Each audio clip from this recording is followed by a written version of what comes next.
They've been waiting.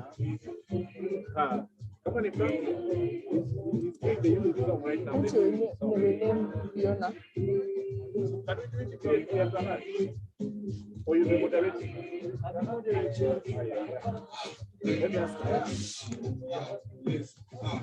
Together we share young men, we make with a pillar, with a future. Here we come, let's drink with a community, with love, with peace, respond to our need. So you put the Never leave me alone. As I say, life is the future. Let's join hands with you, we make.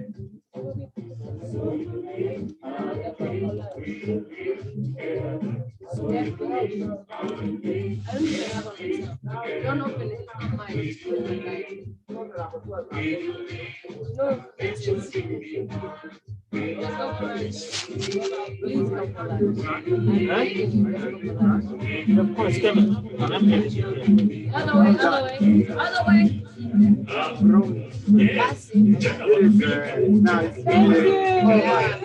you. I am requesting we take a photo. We take a photo together so that people know. How do we send the link to the photos again? You people never save those links. Good for you. Now look for it. Scroll until morning and you find it. I want to just write a message here as people are. Send a big, but we have not even We have not yet had it. Let me just. Is there a way to pin a comment in Zoom? Can you hear? Can you hear the sound? There. I don't know. Is this sound being I heard? can't tell. Yeah? Is this sound being heard by the Zoom people? I don't think so. Oh, you have audio. Unless you share with sound or something. It should be here. Are you logged in? Hey, I'm not sharing.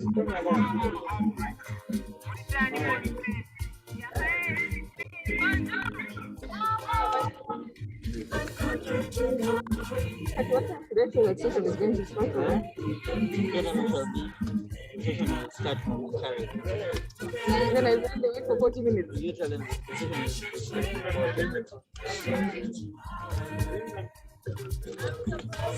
but they're not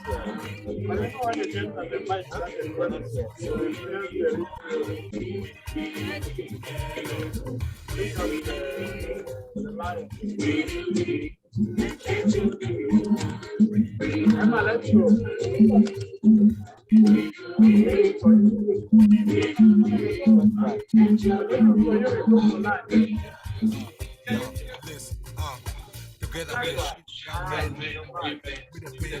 with a future, with a big communities, with Take care of us. I think someone think I can take care of us.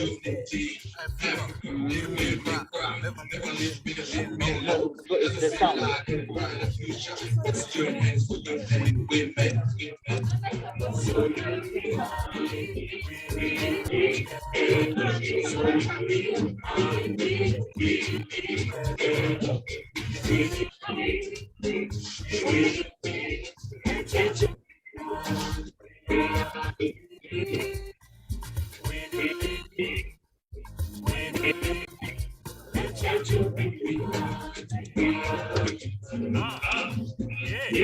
Vijana wa Afrika wote wanaona vijana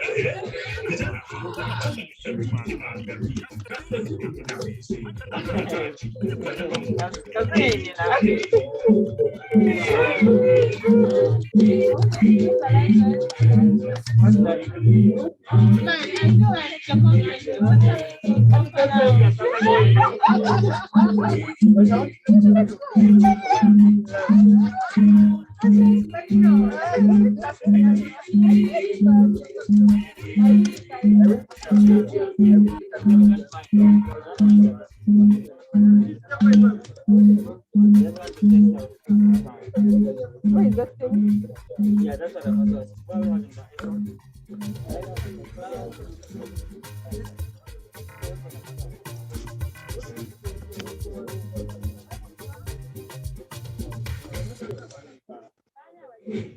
This is me walking outside.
feeding and housing the world's youngest continent. I'd like to use this opportunity to invite you all to participate actively or virtually. I call upon policymakers, development partners, the private sector, media, civil society, and other stakeholders to be part of and support the East African community in convening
And somebody call Solomon and tell him I'm officially stealing his job.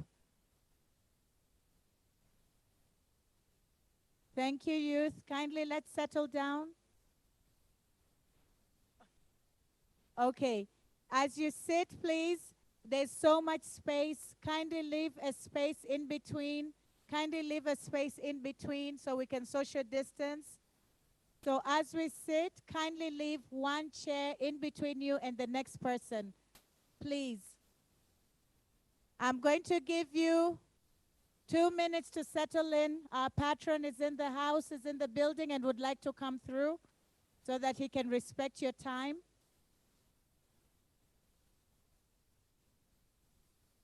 Please leave a seat in between yourselves, kindly. If we could just respect that kindly. Let's leave one seat in between.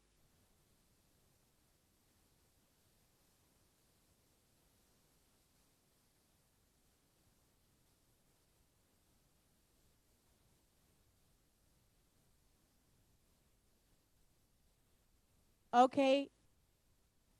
Dear delegates, youth, everybody, kindly with haste, youth, with haste, kindly get into the hall, settle down.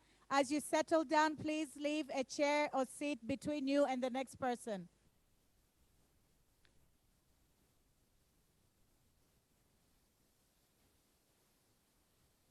So, welcome, delegates. Let's settle down. Let's settle in as soon as you can. As you come in, please leave one seat between yourself and the next person. Please let's observe some COVID protocol and protecting ourselves and yourself. Kindly settle down with haste.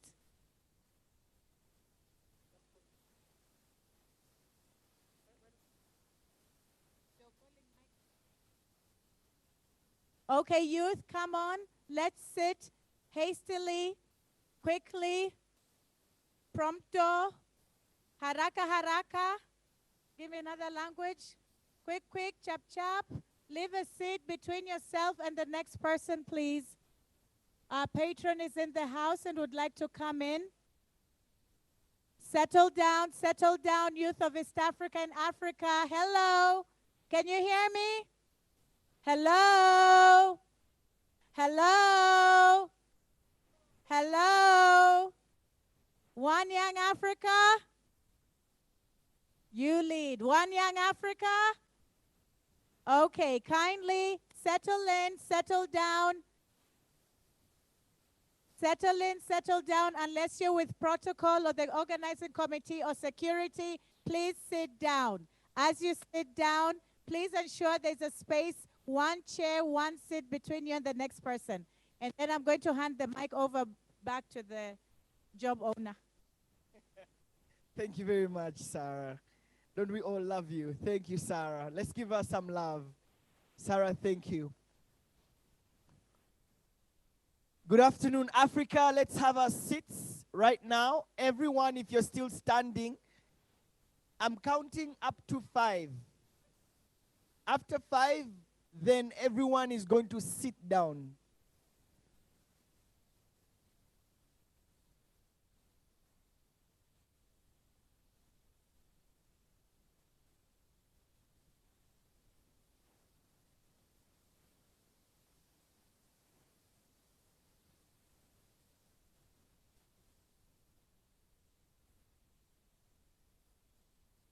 All right, let me invite Mr. David to make a short remark here.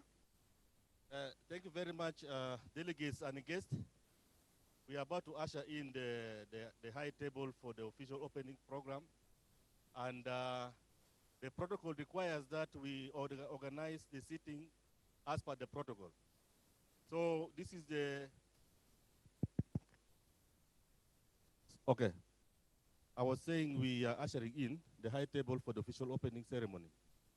And the protocol requires that we make some orders of sitting. Please abide by this, and we request that you listen to the order of sitting and we respect those orders.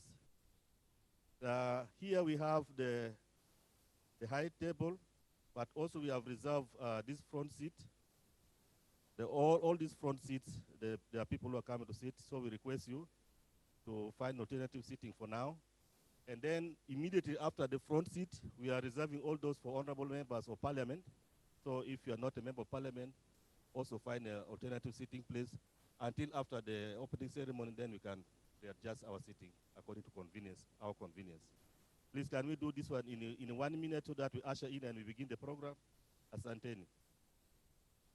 David Onen, thank you very much for that communication. Without any further ado, I said I'm counting to 5, and everyone who is still standing should be seated, except people here. 1, 2, 3, 4, 5. Please take your seat. I want to invite Franklin Mireri to come and give us our curtain raiser before we officially hand over. Mic check 1, 2. This is an interesting.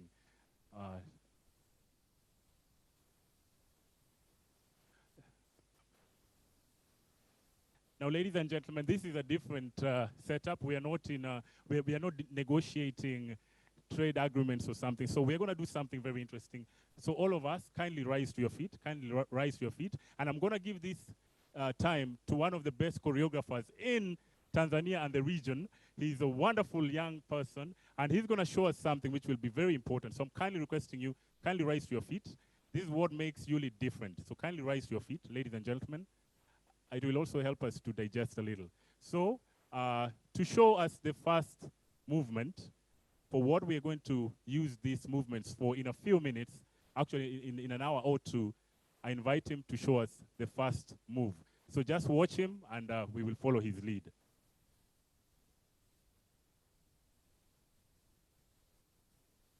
I had the first move.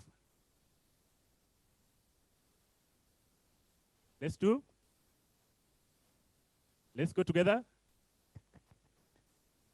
Awesome, let's go. Okay, there's some of us who are a little robotic. You're coming together, it's okay, it's okay. So let's do it again. 1, 2, 3, let's go. Awesome, again. Powerful, again. It's helping in digestion too, let's go. There's some people who are doing it so well, it's like they rehearsed tonight. Awesome, this corner is doing it. This corner, let's give them a shout at this corner. Yeah, awesome, awesome. Okay, the second move. 1, 2, let's go. 1, high, 1, high, let's go. Okay, now just remember your feet. Watch his feet, his right feet. Watch it, watch it. 1, 2, let's go. Awesome, let's go. Aha, okay, now that is awesome. This corner is taking the trophy to, this afternoon. Okay, now the final move, watch this, the easiest of all. So it's like you start down, and then let's go down first. Down. Awesome, and that's it, imagine. Only those 3 moves, and you'll be using them in a few moments. So let's do the first one, just remind ourselves. Let's go. 1, 2, 3, go. Right. 4 times, the third one. Final one. Then up, let's go. Awesome. Again, 4 times again. Awesome. And then finally, shoot. Let's give ourselves a shout. Awesome, amazing. Over to you, Solomon. So we'll be using that for something very wonderful in a few moments. Thank you very much, guys. Franklin Mireri, ladies and gentlemen, let's have a seat. Thank you very much. Please don't forget the dance, because it's going to be very crucial after. I want to now invite the YouLead Programs Director, Ivan Atuyambe, who is going to be leading us in our next session. Ivan, where are you at, brother? Where are you at? All right. We're happy that our guest of honor is here. And I think I can't fit in Ivan's shoes. Ivan, where are you? Run, run, run, run, run. Great, he's here. Thank you very much.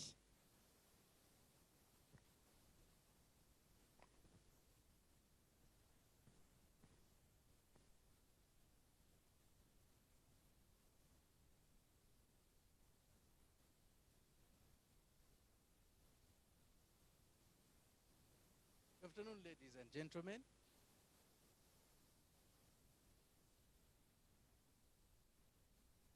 We are here as Africa together. This is a wonderful moment for all of us. The young people from all over Africa are gathered here today.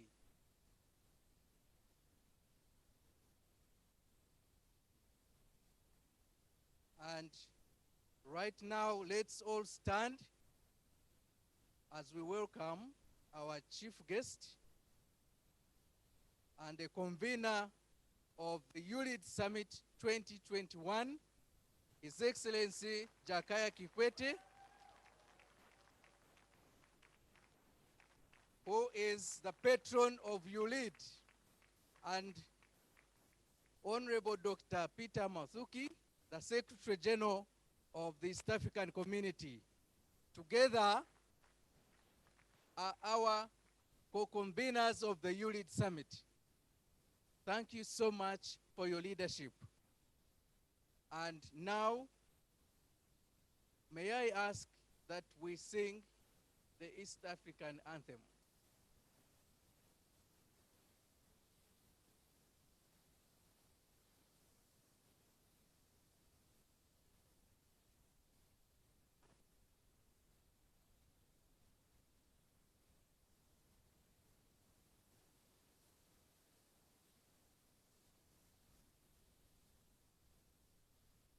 The East African anthem.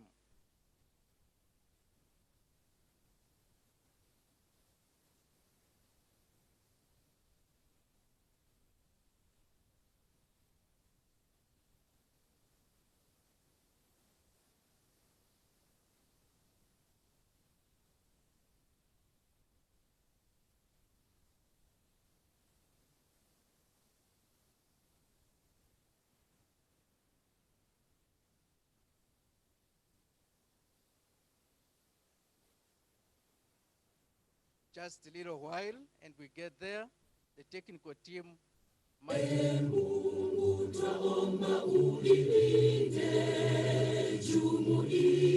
Afrika Mashariki, tuwezeshe kuishi kwa amani, tutimize na malengo yetu. Jumuiya yetu sote tuilinde, tuajibike, tuimarike. Umoja wetu ni nguzo yetu, idumu jumuiya yetu.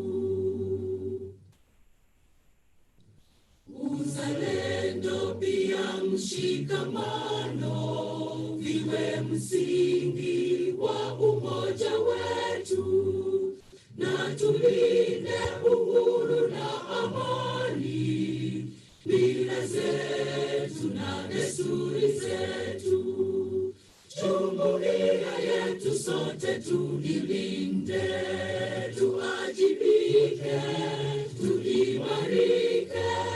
Umoja wetu ni nguzo yetu, idumu jumuiya yetu. Viwandani na hata mashambani, tufanye kazi sote kwa makini, tujitoe kwa hali na mali, tuijenge jumuiya bora. Jumuiya yetu sote tuilinde, tuajibike, tuimarike. Umoja wetu ni nguzo yetu, idumu jumuiya yetu.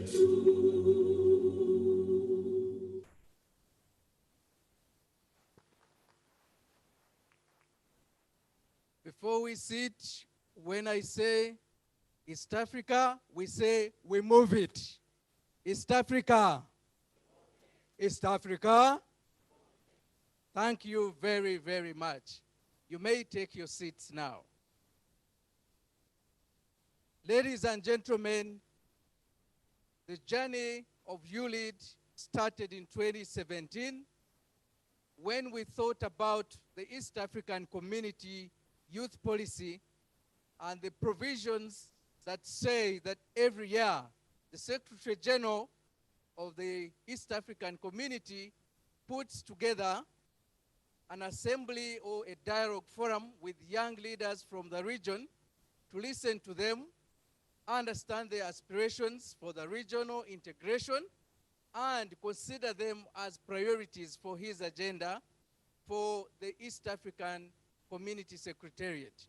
And since 2017, the journey has been beautiful. The journey has been beautiful. And here together we are. I'm happy to say today, after 5 years of East African journey, we also are joined by an Africa-wide audience, an Africa-wide delegation from all the African regions, from the North Africa, from the Southern Africa, from the Western Africa, and from the Central Africa. The whole of Africa is here. Yes, you can clap again. You can clap even harder.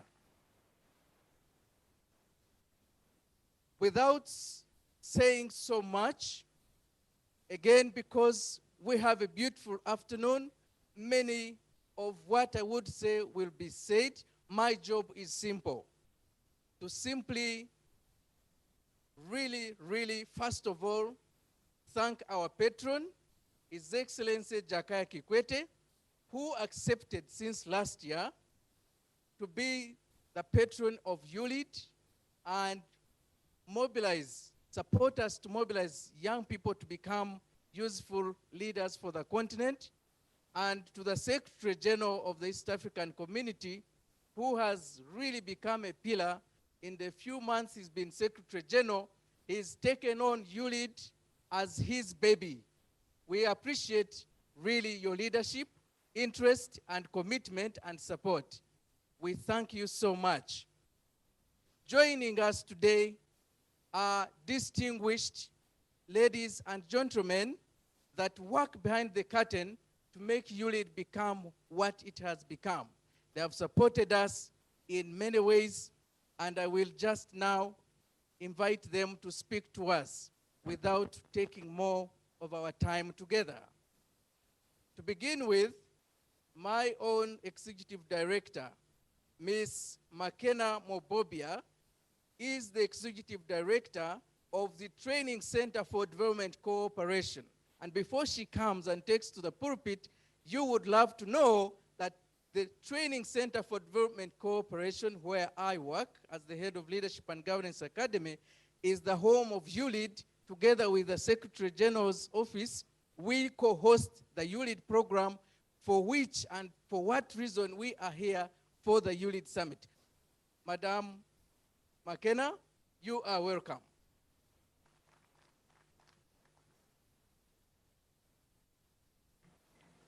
Thank you, Ivan. The beauty of working with young people is you remain young forever. So that's me. Okay. Your Excellencies, Ministers, MPs, honorable delegates, ladies and gentlemen, my young people of Africa represented in this room today, all protocols observed, good afternoon. I want to take this opportunity to thank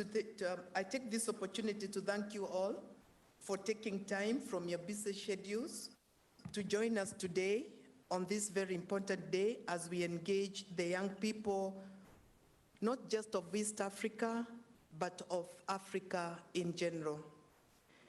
But let me start by thanking His Excellency, the former President of the Republic of Tanzania, Kikwete, our friend, for accepting in 2020 to be the patron of the YouLead Summit.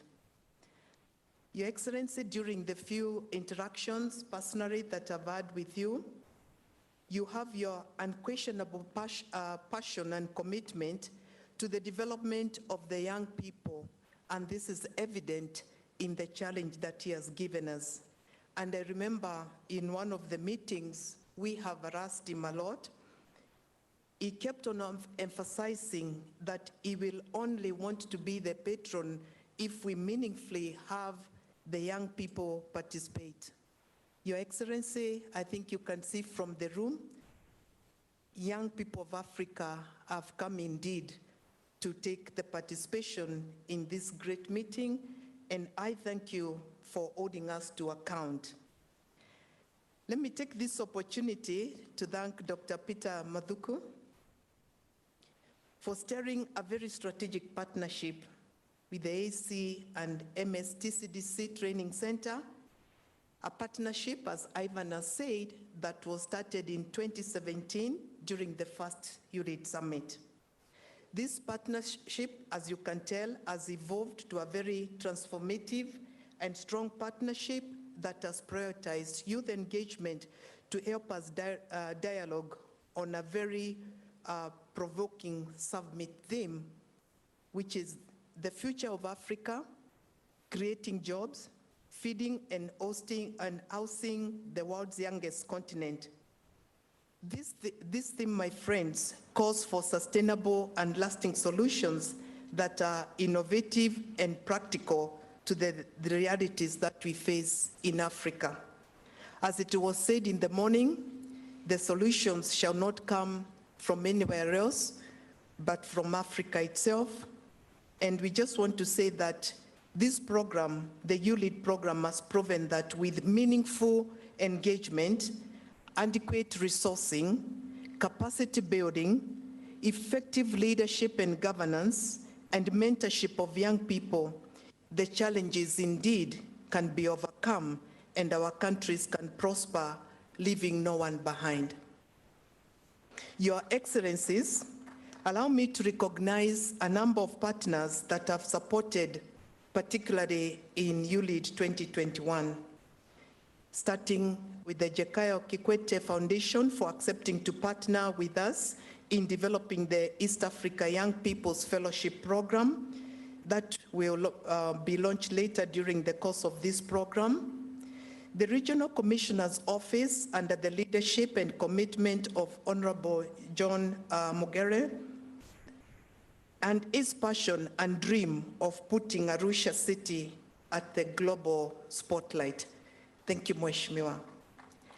I want to thank the EU delegation in Tanzania and East Africa, the Swiss Embassy in Tanzania, Embassy of China. We haven't seen if their representative have come. We really want to say thank you.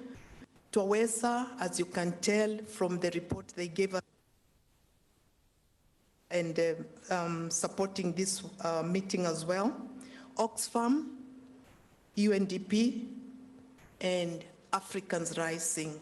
We say thank you. Plan International for supporting the Young Women's Leadership Fellowship and Gender Equality that will also be launched. GIZ AU for their support on youth inclusion and in particular for the just concluded boot camp which was held last week at MSTCDC, which brought over 30 young people, and I think most of them represented in this room this afternoon. From Africa, we engaged in understanding the environment that exists for participation in regional and continental economies under the Continental Free Trade Agreement. I must say, Your Excellencies, the roadmap that was drawn by this dynamic young group last week, composed of policymakers and the excellent brains that we have not seen in Africa, should be supported to make the operationalization and implementation of the Continental Free Trade Agreement a reality. I also wish to thank GIZ East Africa for their consistent association And most of all, let me give a very warm appreciation to the YouLead Consortia Group made up of state and non-state actors and the young people themselves, without whose efforts we would not be here today. Lastly, I extend my appreciation to the staff and all other stakeholders that have been working day and night to make this summit a success. The young people are committed to engage with the spaces created as agents of transformation of the economy and leadership of Africa. It is estimated, as was said again in the morning, that over 60% of Africa's population is under 25, making Africa the world's youngest continent. And what does that mean for us? It is also known that Africa is the richest continent in resources, and this includes human resources. The youth, therefore, form a very critical mass that all governments must pay attention to and must invest in their capacity for their involvement and participation in all development processes and for decision-making in issues that affect them. The YouLead program invests in developing concrete and sustainable leadership program for young people in East Africa and Africa in the areas of politics and business, as was witnessed this morning as we held the Under 40s Politics Forum. The interventions are geared towards preparing and mentoring young people as effective leaders in politics and business, and at the same time, time calls upon the policymakers to create a conducive, enabling environment for meaningful and sustainable engagement. Later on today, we shall witness the launch of the fellowship programs that I've just mentioned, and we just want again to thank the East Africa Business Council for the leadership they have given to us, especially on the Business Innovation Acceleration Program under the leadership of John Kalisa. As I finish, Your Excellencies, I must also say that if the ambitions of the YouLead program with the partnership with East Africa Secretariat and member states are fully supported and resourced and enable the young people, the challenges of youth unemployment, lack of appropriate affordable credit will be meaningfully addressed. And this is what we are calling for. Finally then, I urge all member states under the leadership of Africa to look into the challenges of COVID tests in some of the countries that have become an hindrance to travel, and especially on young people, as many of them could not afford, I want to repeat again, could not afford the fees as demanded by the different states. One of the frustrated young lady wrote to me an email, and I put it here verbatimly, and she said this to me, Mheshimiwa. She said, it is very shameful for young people or any other citizen of East Africa community and Africa as a whole to pay between $110 to $170 on COVID tests to be allowed to travel. So that's the message. Therefore, it is my humble submission as I conclude that I call upon a greater partnership with our development partners, private sector and governments, CSOs and the young people constituency to make this a reality. So thank you very much. God bless you all. God bless Africa. Asanteni. Thank you very much. Can you hear me? Thank you very much. And now, I know that we have members of parliament from all over East Africa, the East African Community partner states. I would like to ask them to stand up for recognition.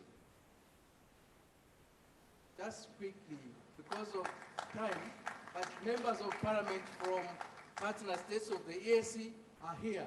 This morning, they participated in the Under 40 Political Leaders Forum, And on Friday, they'll be participating in the East Africa to Bonge, where they listen to the outcomes of the summit and commit to take them forward at policy level. Thank you very much. And the National Youth Councils from the partner states of the East African community are also all here. I would like to ask them to stand up for recognition. Please clap for them. I know that, yeah, thank you very much. And I know that we have so many other people I would love to recognize, but allow me to proceed because of time. I'm honored also to announce that we are joined by Honorable Eden Mohammed, who is the Cabinet Secretary, Ministry of EAC Affairs in the Republic of Kenya, and he is representing the Head of State of Kenya, His Excellency Jakaya Kikwete. I mean, His Excellency Uhuru Kenyatta. Apologies for that. Apologies for that, but we are happy and honored to have you. I'm retired. Yeah. Mheshimiwa. We are honored to have you for laboring to join us virtually. We do not take it for granted. You are the chair of the Council of Ministers of the EAC. Therefore, it means a lot to have you. Thank you very much. Now, when we grew up, I learned in the Bible that a prophet is little respected from where they are born, but they are respected elsewhere more. That is not the same with YouLead. YouLead, we have a good home. Everyone respects us, loves us, and we are honored to also be loved by the Regional Commissioner of Arusha, Honorable Mongela. And I would love to have him an opportunity to welcome us. Karibu, Honorable Mongela.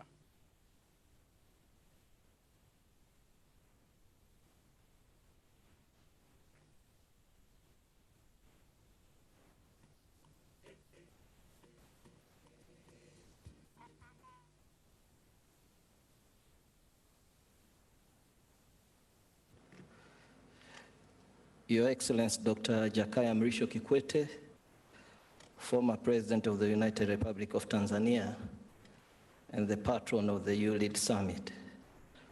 Honorable Peter Mathuki, Secretary General of the East African Community, Madam Mwakena, Executive Director, MSTCDC, Your Excellencies, Ambassadors present here today, distinguished guests, ladies and gentlemen. At the outset, let me begin by extending a warm welcome to all delegates of the YouLead Summit and the Arusha debates. We feel privileged and extremely honored to have you here in Arusha. Sincerely, we believe that Arusha is a befitting venue for the summit, and I'm sure that you'll take advantage of the Arusha experience and enjoy your stay in the region. I would also like to take this opportunity to express my gratitude and appreciation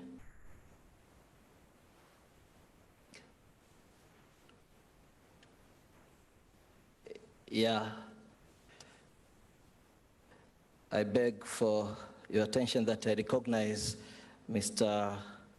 Honorable Mohammed, the representative of the President of the Republic of Kenya.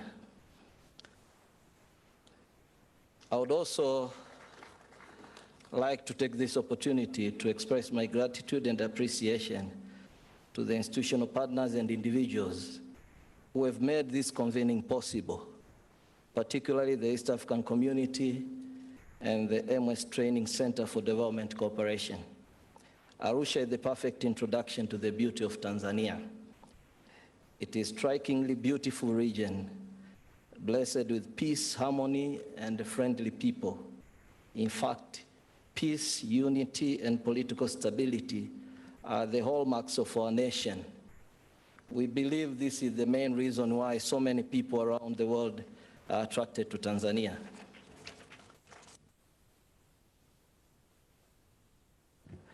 Arusha is also the gateway to the northern circuit of well-known national parks in Tanzania, including the Farmers, Serengeti National Park, Ngorongoro Conservation Area, Manyara National Park, and an active volcano, Mount Oldonyolengai, which means the mountain of God in the Maasai language, available in this region also. The data showed that 80% of tourists who visit Tanzania go through Arusha region.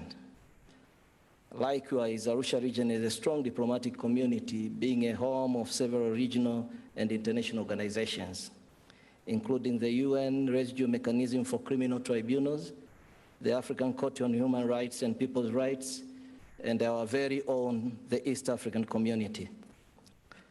While in Arusha, make sure you also learn some words of our beautiful Kiswahili language. I wish you all a nice stay in Arusha and fruitful deliberations during your YouLead Summit 2021 and the Arusha debates. Asanteni sana na karibuni sana Arusha. Thank you very much, our father here in Arusha. Now, the Secretary General of the East African Community is not just passionate about youth, but even where youth are coming from. Though recently we have a child ambassador, the name is Sharon, and she is around.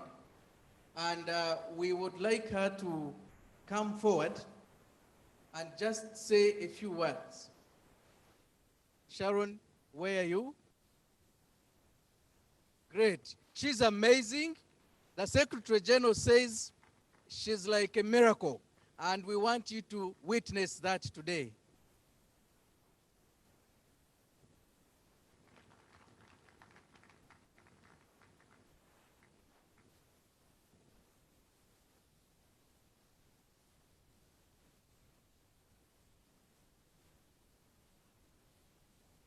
My continent, Africa. It's a great honor to be here today, speaking to my fellow youth and to our leaders.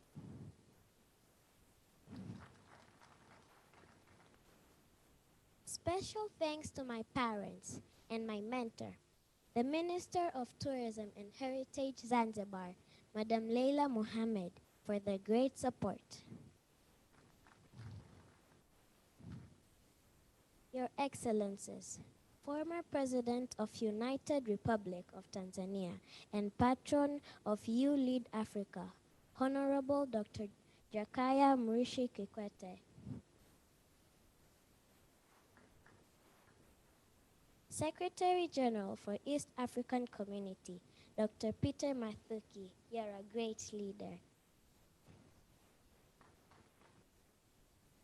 Distinguished leaders from the governments, universities, colleges, private sectors, my fellow youth, ladies and gentlemen, good afternoon. God has blessed East Africa with a lot of resources and tourism attractions. These are very good sources for business and employment opportunities. Its unique tourism attractions, ranging from breathtaking scenery to unmatched wildlife species and rich in culture, heritage, and history, is awesome.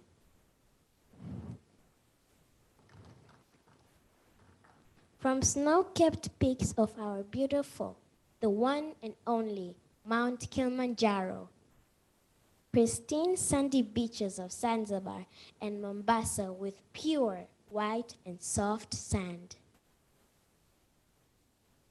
Endless plain of Serengeti, Masai Mara, different valley of Ngorongoro with all the big 5 animals. The black gorilla in Rwanda. Exotic culture and history in South Sudan. Friendly people.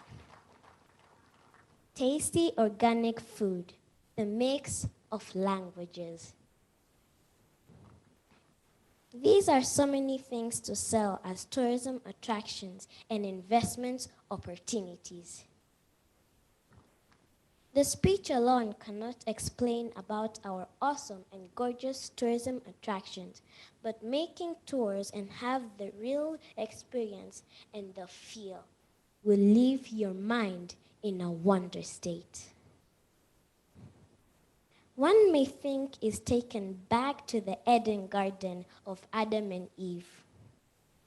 I want to tell the world, East Africa is a real wonderland of mysteries.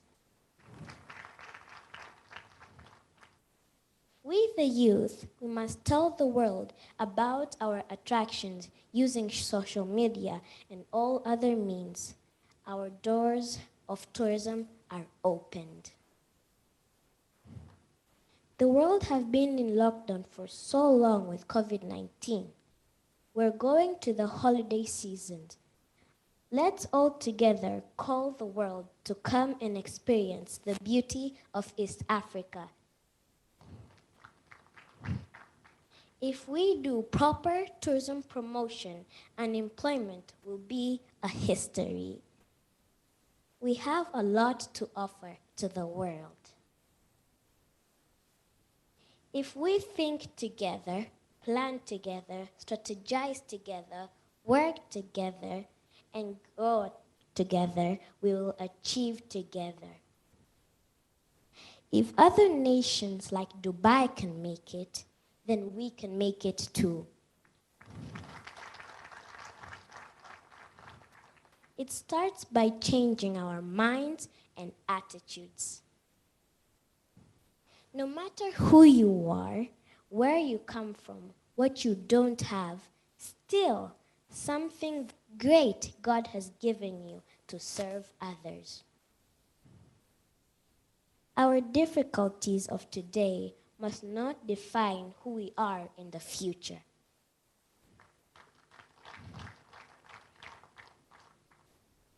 We must believe that the future is bright.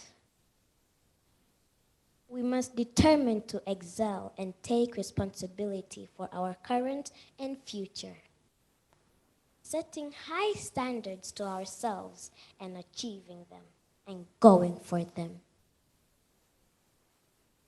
We can have the best teachers, best parents, and best systems, but we can achieve less if we don't take care of our responsibilities and work very hard and smart to succeed. Taking responsibility for our good education is a key to unlock many opportunities and possibilities. Remember, the future depends on us, and what we learn now is very important and will determine the kind of future we will have as Africa. If you quit school today, you don't quit for yourself, but you quit responsibilities for your nation and Africa. With great education, we can easily promote our tourism attractions and investment opportunities. We must be responsible for our climate change. We cannot achieve greater things if our climate change is in danger. We must take responsibility to preserve and protect our environment. Each one of us must decide to take actions. There's no tomorrow on the issues of climate change. It's either we do it now and live or ignore and perish. Africa must have its own world-class football players like Ronaldo and Messi in our hearts and our minds. We must always remain positive and drive the changes we desire. We must replace fear with love, peace, joy, faithfulness, goodness, passions, creativity, innovation, and self-control. Yes, we must respect our differences, but focus on the dreams of making our countries great and become solution for the world. To our dear parents and guardians, we the youth sometimes make mistakes. We fail and disappoint you in so many things, but do not give up on us. Giving up on us is to prepare the dangerous society in the future. Mistakes, failures, and defeats teach us to be strong people. We must keep going because the future depends on us. Sometimes we'll ask for help, not because we are weak, but because we are committed for our greatness. As I conclude, I do have a project of planting 2 million trees in East Africa.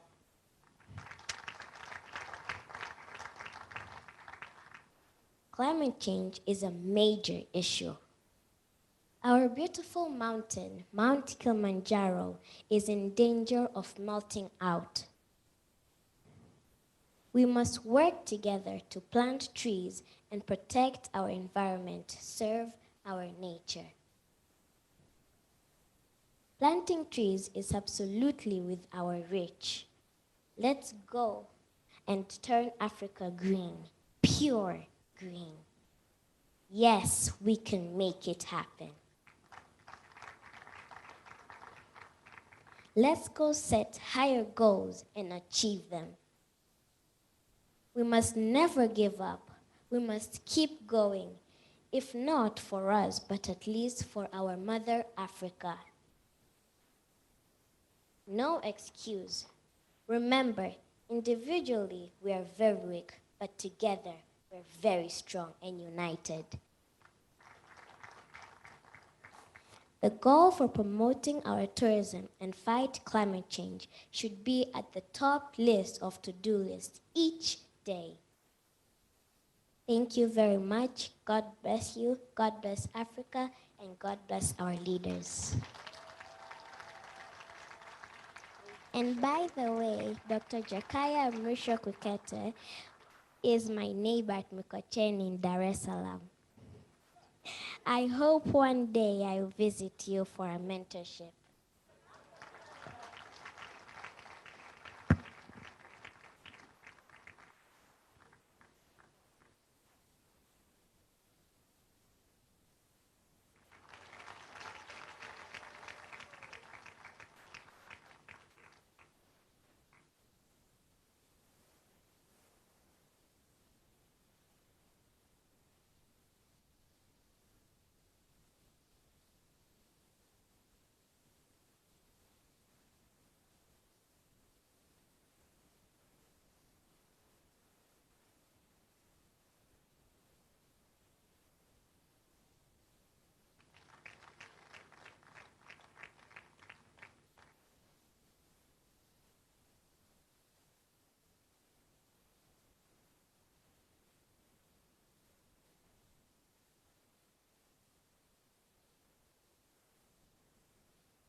Oh, thank you so much, Sharon. You are an amazing miracle. She's an amazing kid, isn't it? Yes. Mungu ambariki. Amina. I would like to recognize the presence of our Deputy Secretary General, Engineer Stephen Morote. For the East African Community, Deputy Secretary General, and Secretary General, Deputy Christophe Bazivamu. So we are a very well-supported team. All our host institutions are fully represented. We also have Director General, Customs and Trade, Mr. Kenneth Bagamuhunda. Tomorrow, we'll have a day on trade facilitation under the CFTA.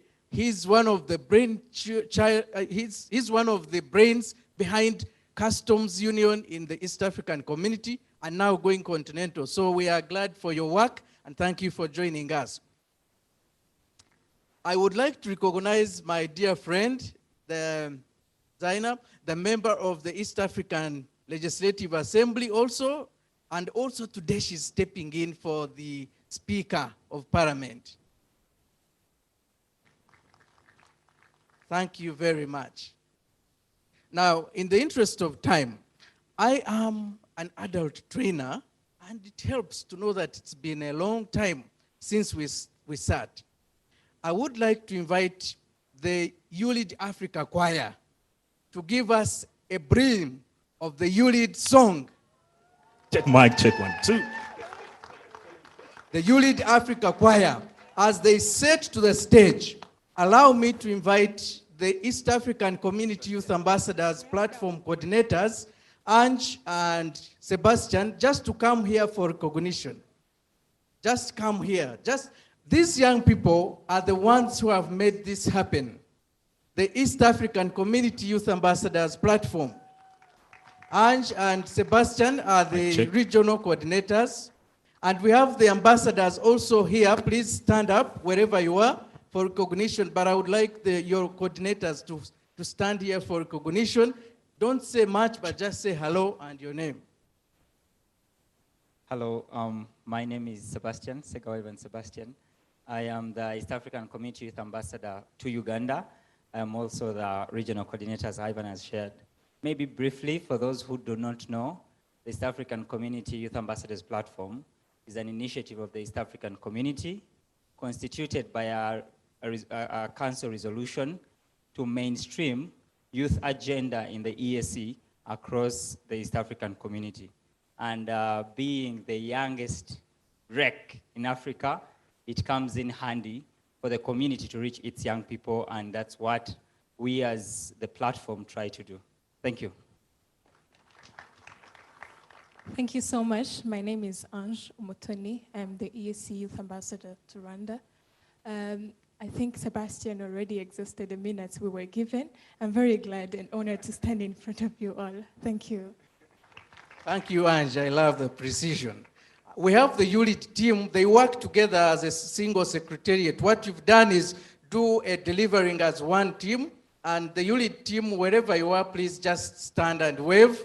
The YouLead team, YouLead secretariat team, they make these things happen. Please, wherever you are, and yes.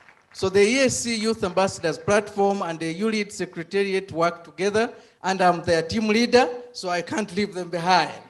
Thank you. Franklin, please take over. Ladies and gentlemen, remember what we learned, so we'll ask you to just rise up, join the choir. We recorded this song together, Mr. President, and so the choreography is coming from all of us. Remember? Yes, the left, right, up and down. Yes, this is the moment. Remember this side? You are the winning side. Kindly stand up. Show what we did together. Awesome. So, ladies and gentlemen, if you forget, just move your limbs. If you forget everything, it's nothing too serious. Thank you. Oh, amazing. Mr. DJ, let's do this.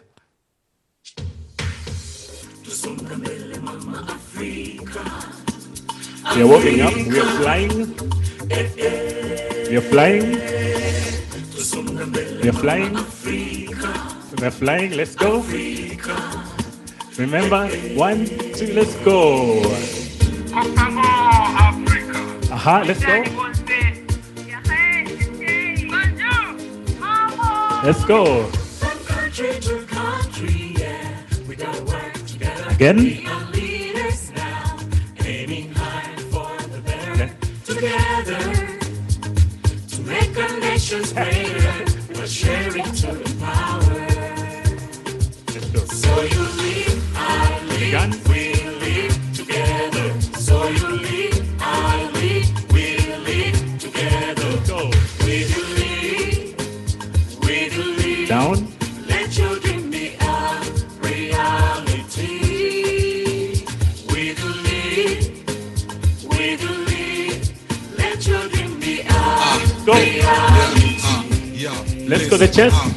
Together we'll shape young men and women with the pillars, with the future. Here we are, let's join together with ability to change communities, with love, with peace, to respond to our need, to call for unity. Africa, hear me cry, never leave me alone. As I see light in the brighter future, let's join hands for youth and women. Down. So you lead, I lead, we Let's go. lead together. So you lead, I lead, we lead. 1, 2, let's go. We do lead, we do lead. Aha, let's go again. Wonderful. This side you're winning. Again, let's go.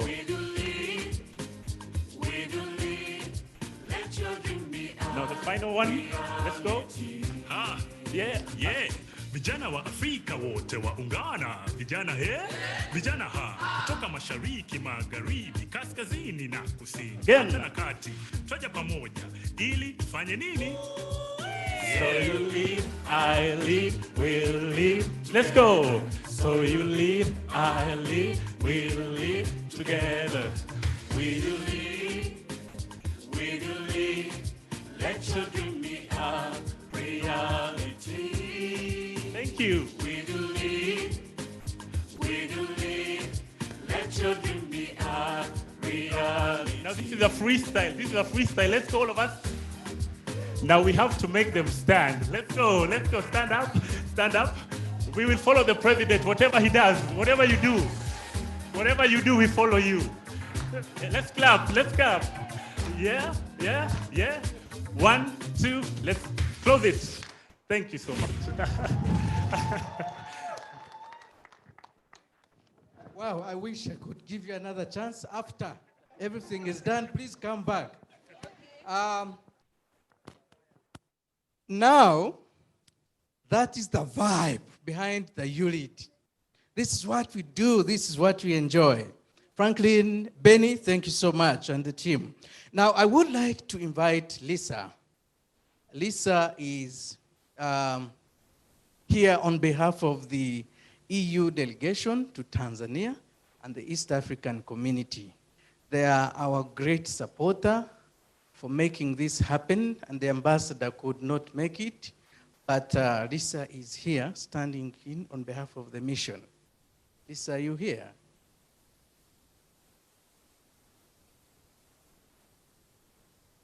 Okay.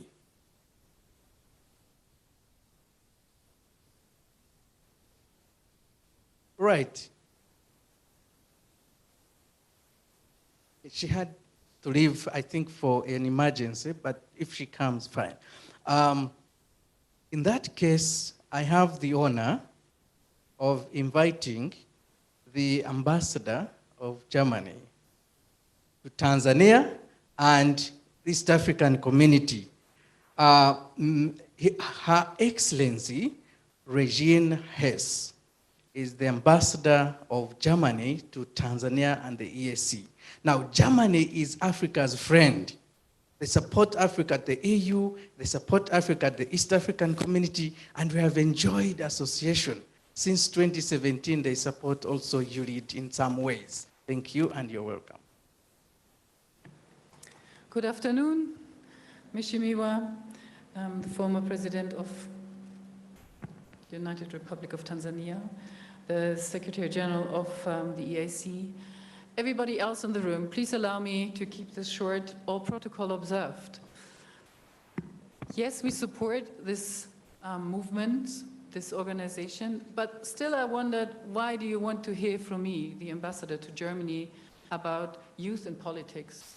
Because you have it, you have youth, and you have the youth in politics. We just witnessed Sharon, she's amazing. She is. But you have young ministers. The Minister of Zanzibar for Finance is 36 years old. You have young members of parliament. And in Germany, we really celebrate every youngish member of parliament. But still, the voice of the youth is important and has to be heard. And to get there, I think first you need to give the youth skills. And I think lots of that is here as well in Africa. You have debating clubs at schools, you have the head girls, you have the head boys, and all of this trains you. And the UN does a mock UN General Assembly in Africa. My colleague was witnessing that. So people get trained into politics. But then you have to have opportunities to then use those skills and maybe become an elected member of your parliament or work in an association. And then you have to have, that's the third and really important point, somebody has to listen to you. There has to be an environment which is then encouraged to take up what you are saying as youth. And how do we manage to make that happen? I find in Uganda, you have an interesting solution to that. I think it's every constitution, every, my English, sorry. Thank you. Every constituency has one youth representative, I think. So you have to grow them because you have to have them. But institutionalizing in itself can be a little bit of a danger, because many institutions just exist for the institutions. It doesn't mean that you get the fresh voice of the youngsters. And I must admit, even this congregation of youth here is disappointing me a little bit, because I feel you're trying to copy us, the establishment. You're wearing suits, you look like young copies of us. Just now this choir was giving me hope that you are actually young. There was one gentleman wearing torn jeans and a t-shirt. And I think this is what we need, not you copying us. We need you, the true youth. Be yourself, give us fresh ideas. Because when you come into the institutions with all the skills we're giving you, but you then are trying to fit in and copy what was there before, we haven't achieved much. So try to be you and give us hope for the future of Africa and the whole world. Thank you very much.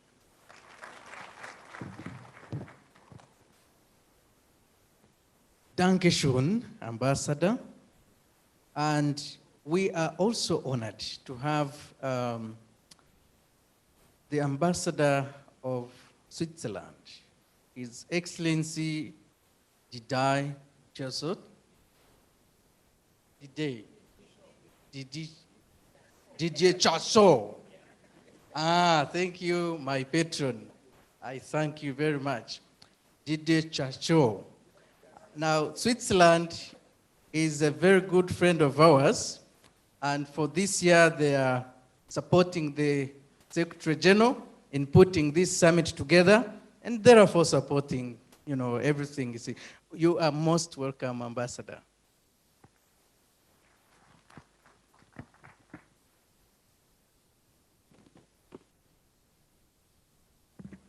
Thank you.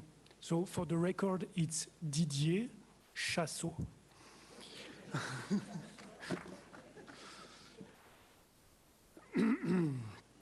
His Excellency, Dr. Jakaya Kikwete, former President of the United Republic of Tanzania and Patron of the Forum. Honorable Dr. Peter Matuki, Secretary General of the East African Community. Honorable John Mongela, Arusha Regional Commissioner. Madam Makema Mwombobia, Executive Director of the MSTCDC. Excellencies, distinguished guests, ladies and gentlemen, dear partners, dear friends, all protocol observed. Good afternoon, habari za mchana, bon après-midi à tous. It is a privilege, an honor, and a pleasure for me to join you today on this first day of the YouLead Summit. I would like to extend my gratitude to the East African Community Secretariat and to YouLead for the invitation and for giving me the opportunity to address you this afternoon. Un salut aussi particulier et spécial à tous nos amis francophones avec lesquels j'ai le bonheur de partager notre belle langue. Excellencies, ladies and gentlemen, for decades, Switzerland has had a very well-established ties with the African continent in view of its geographical proximity, cultural richness, and economic potential. This has nurtured a long-standing tradition of partnership and an extensive network of representations across sub-Saharan Africa. At the beginning of this year, the Swiss Federal Council, the Swiss government, adopted its new strategy for sub-Saharan Africa. The strategy recognizes the great diversity of the African continent and the challenges and opportunities it presents across the Sahel, the Greater Horn of Africa, and the Great Lakes. It also recognizing the growing importance of regional organizations on the continent. The strategy focuses on 4 thematic priorities: peace, security, and human rights, prosperity, sustainability, and digitalization. Simply put, Switzerland wants to continue to contribute to greater peace and prosperity in Africa. Sustainable development should provide better prospects for the local population, especially for the young people, and promoting digitalization may act as a major catalyst in this respect. Ladies and gentlemen, the African continent has the youngest population worldwide. It is estimated that 40% of the population is under 15 years old, compared to the global average of 26%. In East Africa, the median age is 18 years. For any sustainable social, economic, and political growth, there is a need to critically engage youth across the spheres of influence. For a young person to thrive into adulthood, it is critical that they access affordable education, housing, health, and employment. Public policies and services that are responsive to youth needs are essential to ensure a smooth transition. Absence of this or delayed action can result in adverse individual, social, and economic impacts. Today we heard, and I listened very carefully, young political leaders debate on governance. I heard their call for an enabling environment to improve their participation in political processes. Since 2017, the YouLead Summit is evidence of the recognition and value put in young people and young leaders. It shows the commitment of the East African community and other partners present here today to engage young change makers in decision-making and accountability mechanisms. This, to us, is clearly the way to go, and we applaud the Secretariat for its strong initiatives in that direction. In Eastern Africa, Switzerland works to meaningfully engage youth through our governance program. For example, our programs in Tanzania focus on empowering young people to take part in the democratic process, supporting youth-led and focused organizations to be part of social accountability mechanisms, and identify and then overcoming social, political, and economic participation barriers for mitigation. As leaders, development partners, and government officials, it is indeed our duty to listen, act, and work with young people towards sustainable solutions. Dear all, as a federal state, Switzerland does not form a nation in the sense of a common ethnic or linguistic identity. Rather, the strong sense of belonging to the country is founded on the common historical background, shared values of federalism, direct democracy, neutrality, and Alpine symbolism. We usually also make a point of our 4 languages, of which we are very proud: French, German, Italian, and Romansh.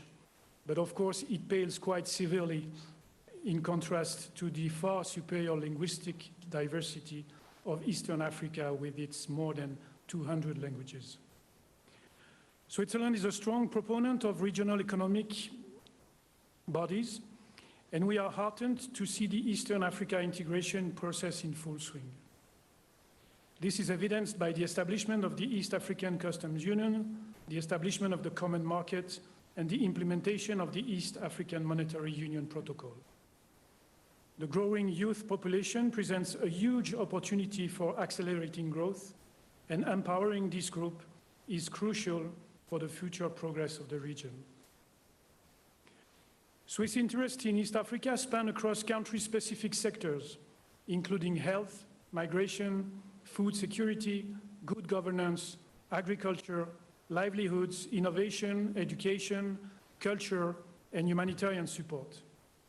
Switzerland is committed to reducing socio-economic barriers, supporting innovative solutions, and strengthening the economic prospects for young people, especially young women, through access to vocational education and training, and to markets.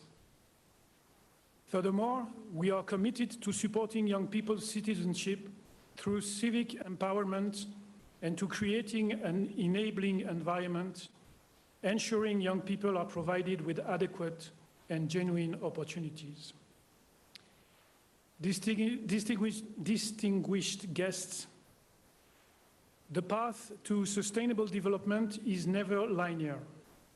It does not allow for quick fix solutions, and it requires long-term engagement. Switzerland aims to keep providing dynamic support that is inclusive and benefits the most vulnerable communities in the region. Looking ahead, I am convinced that our cooperation work is even more essential now, as it respects local realities and is geared towards poverty reduction, gender equality, good governance, and other global challenges such as climate change.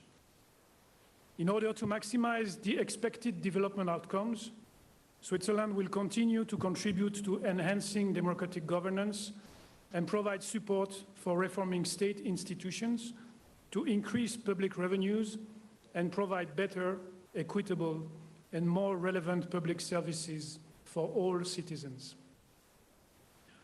Dear all, I cannot conclude my remarks without mentioning that this year, Switzerland is commemorating 40 years of development cooperation with our host country today, Tanzania. The Swiss-Tanzanian Development Partnership has had a number of remarkable achievements over the last 40 years, contributing to improving the lives of millions of Tanzanians. We look forward to deepening our relations and many more years of fruitful cooperation. Finally, I would like again to thank all those whose cooperation over the years has made Switzerland and the Eastern Africa Region Partnership strong and productive. I wish us and our cooperation every success in the years ahead. Thank you very much for your kind attention.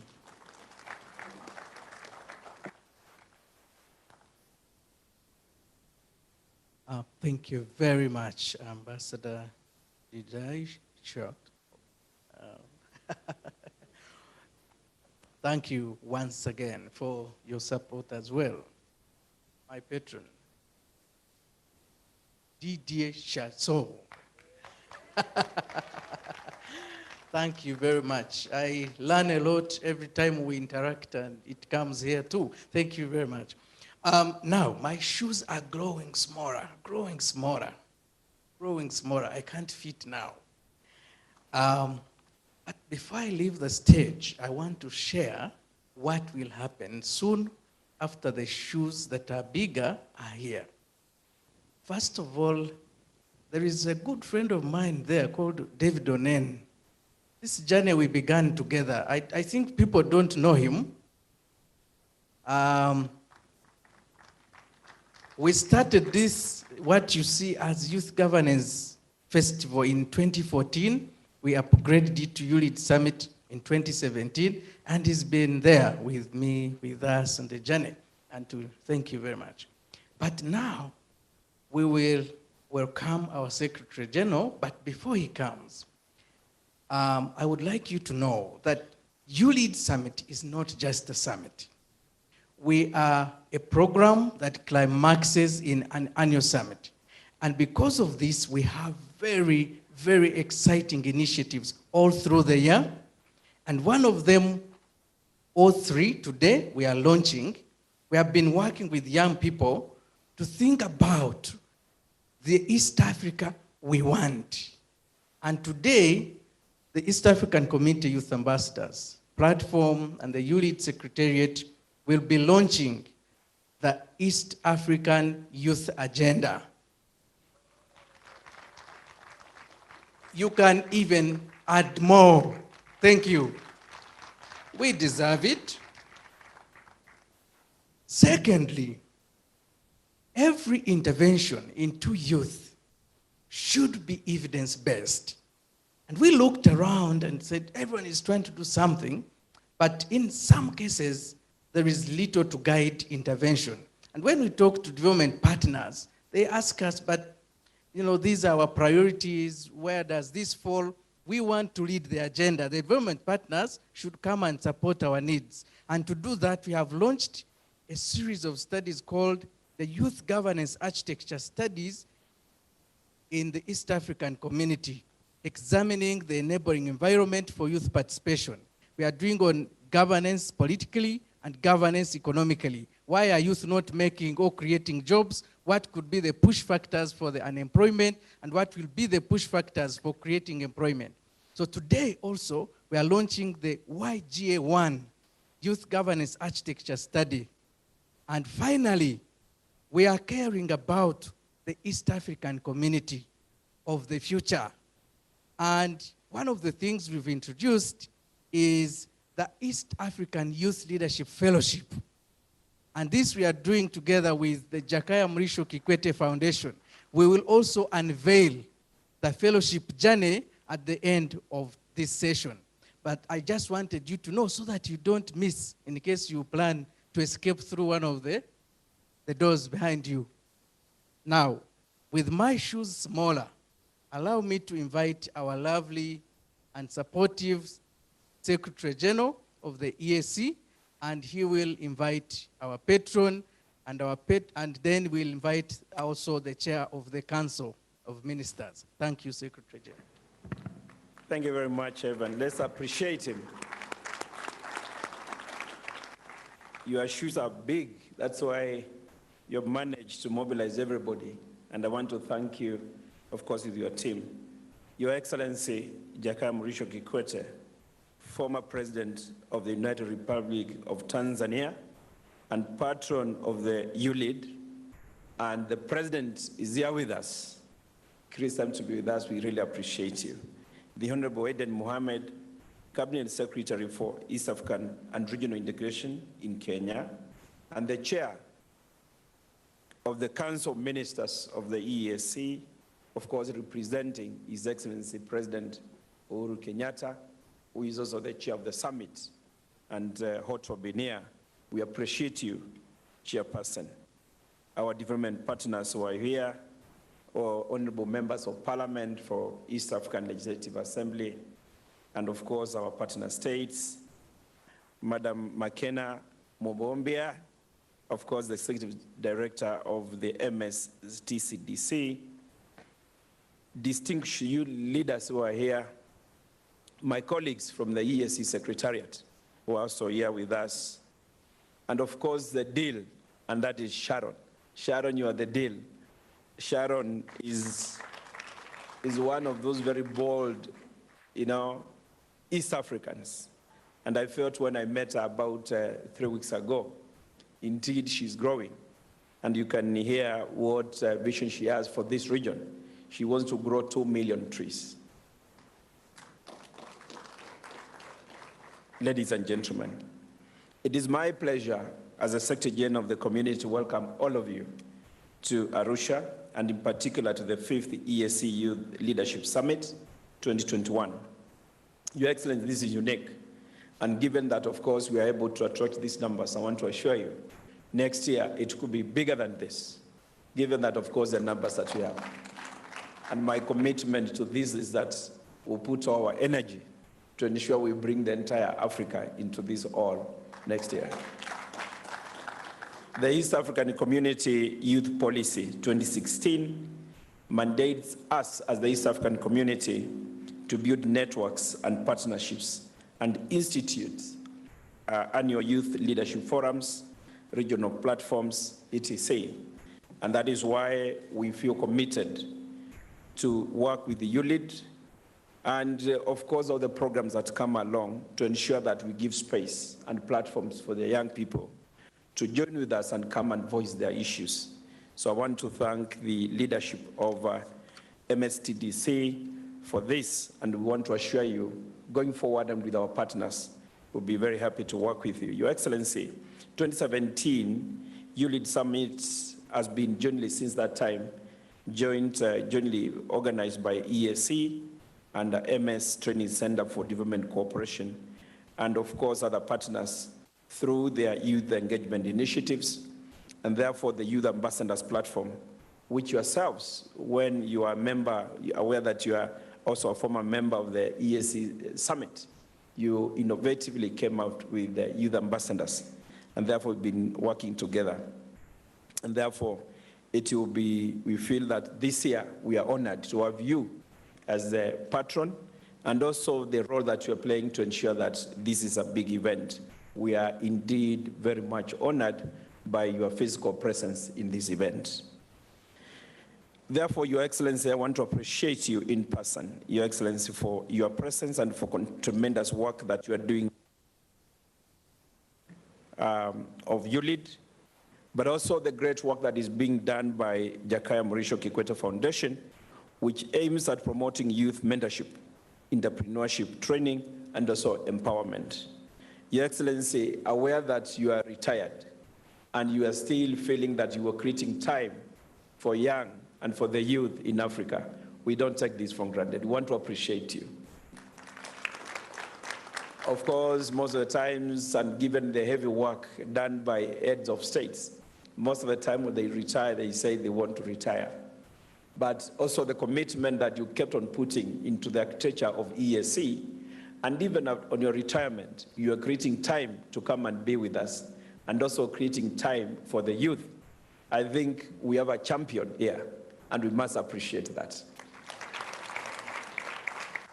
As a community, we cherish meaningful participation of the youth and in all the programs, and we appreciate the partner states of the EAC who have created time to be with us. And all of the partner states will be with us today until the end of the program, actually at a very high level, and we want to appreciate that. Your Excellency, 42%, and someone has said, of the global population is actually the youth under 25. And therefore, I think it's our responsibility now, and aware that the youngest, again, in Africa, which is the youngest continent with 60% of the current population falling under 25. East Africa, we are talking of 75% of the population by 2030, still the youth. And therefore now it is an opportunity to say we must do something and engage the youth. Therefore, now is the time to invest in youth. Now is the time to promote dialogue and understanding across cultures and generations. Establish a structured approach on youth engagement with policymakers.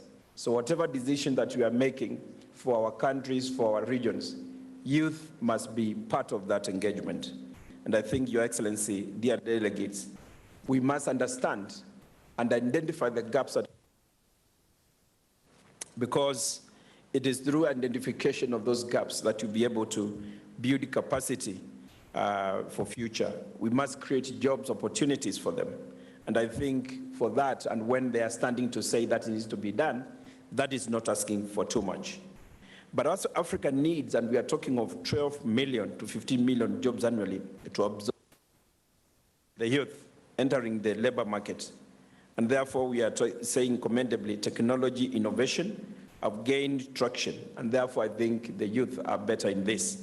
And of course, what people like Sharon are doing. Sharon is saying 2 million trees. And imagine every youth having such an ambition like the one for Sharon. We are going to make Africa very green. And I want to challenge all of us, here the youth, to follow Sharon and what she's thinking about this continent. And I think that is the way to go. COVID-19 has taught us many things, and some of the challenges that have been amplified facing the youth. We brought even more business and to close. I mean, most what the youth were doing, they had to stop. But even then, they are saying they will. And therefore, I think it's important that we engage on issues, political instability, the impact of climate change, inadequate financing, insufficient or non-inclusive business development services, and mentorship are some of the challenges that the youth-led businesses are facing. And therefore, you don't have to give up. You need to rise to the occasion and say no and move, as we expect. And I can assure you, and I speak to all of us here, we cannot achieve the Millennium Development Goals to the end extremely poverty to reach universal education, to improve health, to advance gender equality, create sustainable planet, unless we make smart investment in youth and partner with the young people. And I think if we were to achieve MDGs, youth must be part of this. Therefore, we encourage other governments to empower the youth through deliberate enabling policy frameworks, infrastructure, ethical, regulatory frameworks that promote innovation, because that is what youth are good at. So yourselves as essential resources of our nation and our region, your minds are abundant of talent and creativity. If you raise your voice on any issue, you can bring transformation. And therefore, you need to raise that voice consistently, because that is important. Therefore, let us challenge all of us here to step out of our comfort zones and take advantage of the opportunities presented in our region and in Africa to develop socio-economic aspects of our citizens. And therefore, as ourselves as Secretariat, we are committed, given that our community is people-centered, and that is in the treaty, and market-driven process. We want to assure you, the young population in East Africa will be with you. We are going to stand with you. We are going to do whatever it takes that we involve you in our processes. In conclusion, as youth and policymakers across Africa, as we discuss issues throughout this week, you need to be very practical as possible. You need to have very practical engagements this week. We'll be keen to see some of the resolutions that are coming out of these discussions, which we are going to take them as a Secretariat and hand over them to the Council of Ministers and see how they're going to inform and even institutionalize youth in all that we do across partner states and the ESC. The time to invest in youth, as I said earlier, we may be late, but I think it's a high time we need to come out. And I pledge from where I sit to continue working with all the stakeholders to promote the ideas of empowering young people as leaders, not leaders of tomorrow, but leaders of today and makers of tomorrow. And therefore, your presence here gives us a lot of encouragement. That is part of why we are here as the East African community. And therefore, it's important that we take up that and know that all that we do with the youth in mind. And that's why you see His Excellency creating time to be with us. And therefore, thank you very much, and God bless all of you, and wish you good deliberations. Asanteni sana. Ladies and gentlemen, therefore becomes my singular honor to be here and call upon with a lot of humility His Excellency Jakaya Mrisho Kikwete, the former President of the United Republic of Tanzania, patron of the YouLead, and a champion of the youth in our continent, Your Excellency.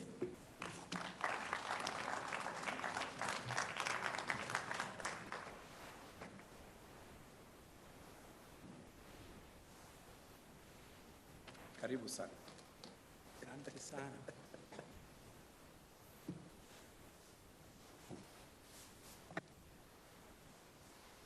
Okay. You want me to say sit? It's like in a classroom. Please sit down. We are sitting down.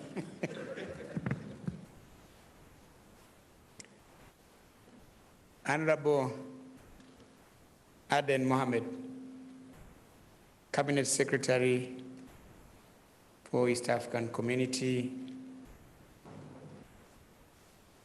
Chairman of the EAC Council of Ministers. Also today, assuming a very high responsibility of representing the Chairman of the East African Community Summit. And our ministers present and all those who are following online. Secretary General of the East African Community, Excellency Peter Mathuki,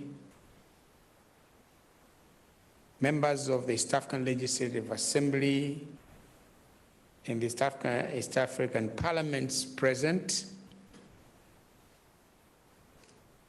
Excellencies, the ambassadors of Germany and Switzerland, and the representative of the European Union, Madam Makena, our partner from MSTCDC,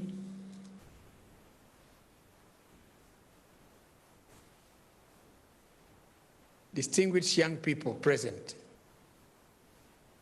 ladies and gentlemen, good afternoon.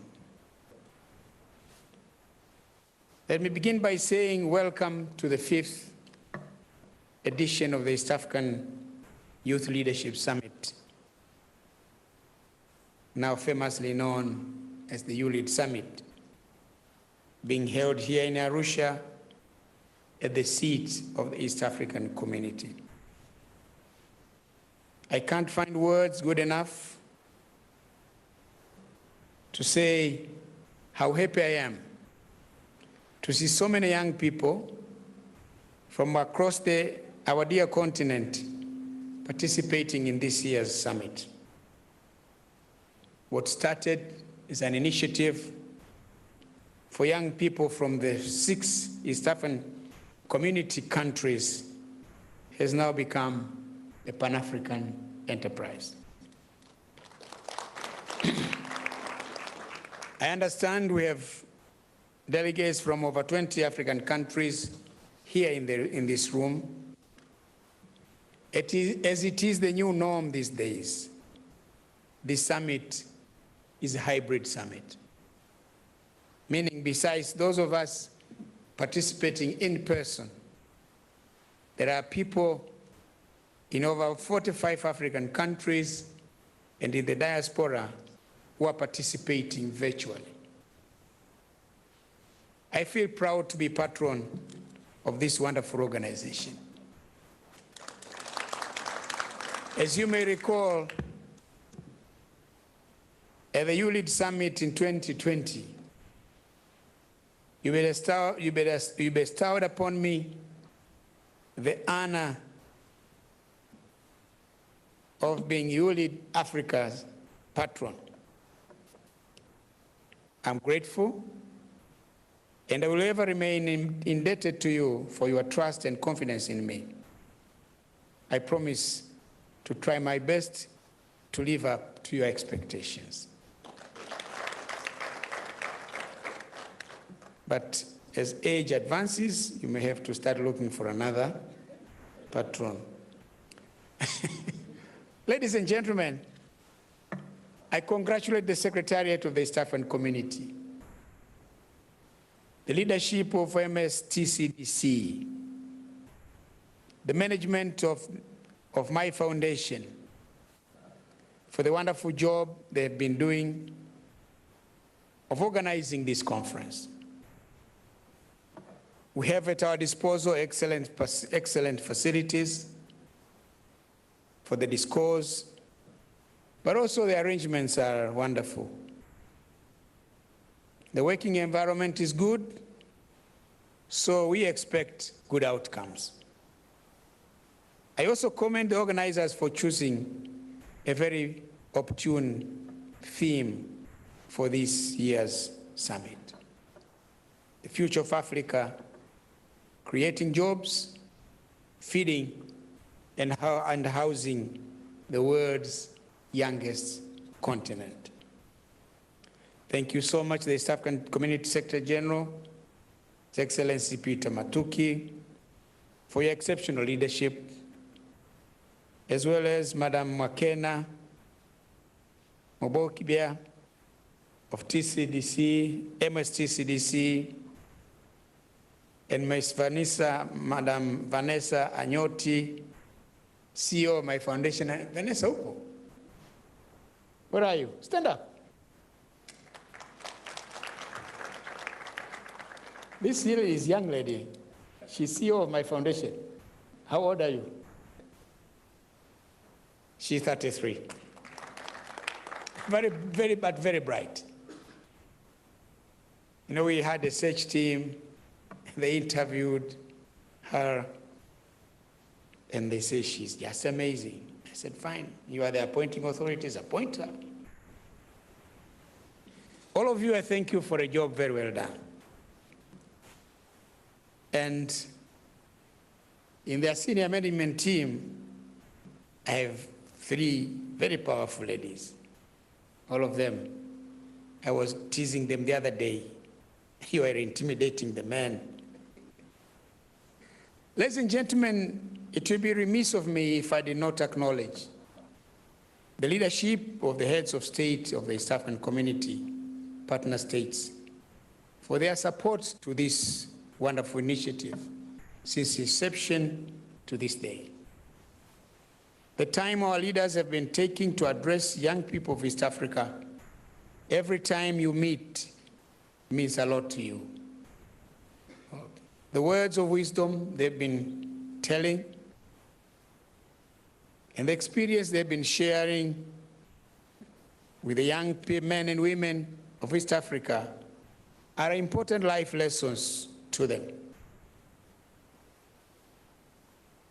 They have been leaving lasting impressions. Mbona nazimika hii?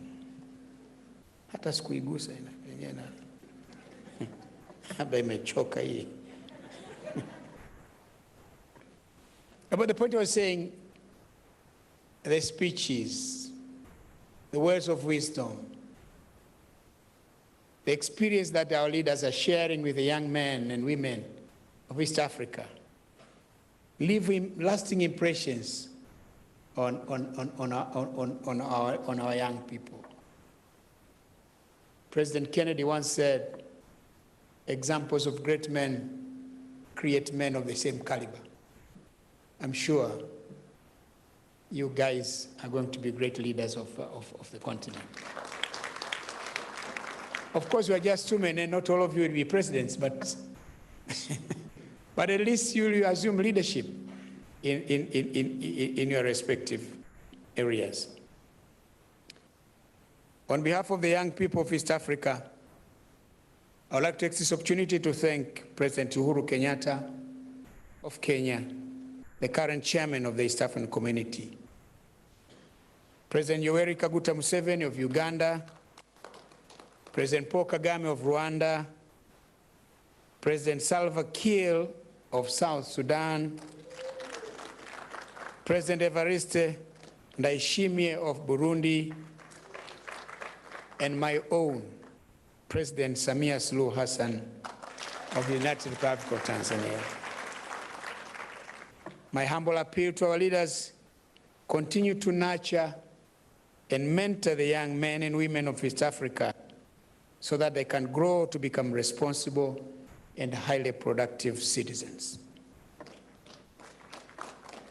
In the same vein, ladies and gentlemen, I would like to express my sincere appreciation to the invaluable support which governments in East Africa, government institutions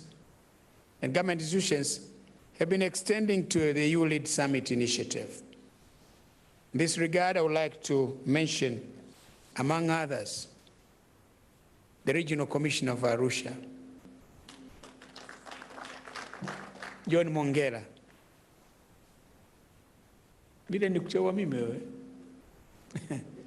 I appointed him because he was a youth leader. I said, now we need young people.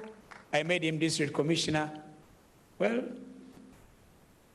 and then he rose in the ranks until he became regional commissioner. And the new administration kept him. Well, best of luck. The ministry is responsible for East African community affairs in the East African community partner states, speakers of parliaments in East Africa, including the Speaker of the East African Legislative Assembly, the National Youth Councils, and other government agencies. I would also like to use this opportunity to acknowledge the diplomatic missions and international organizations which have supported the Convened.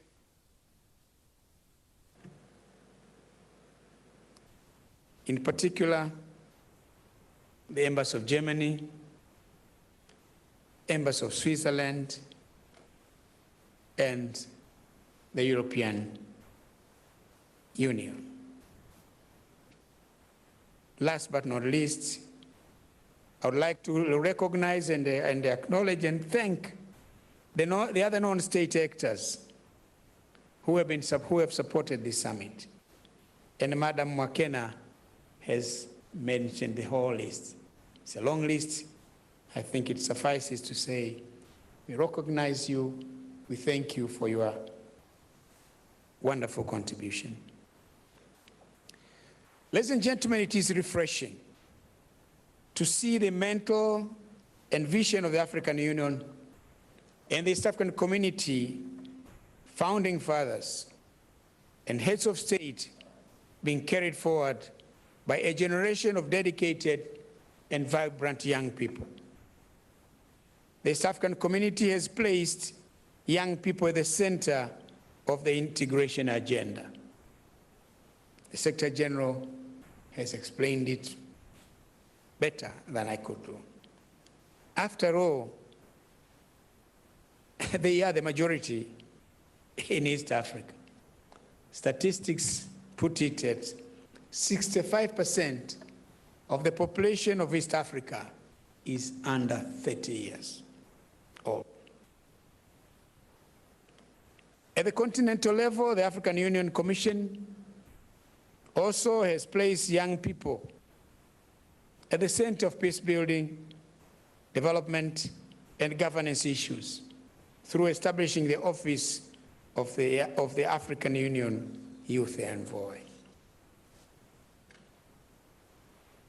Excellencies, ladies and gentlemen, at the 2020 YouLead Summit, we launched the process of developing the East African Youth Agenda.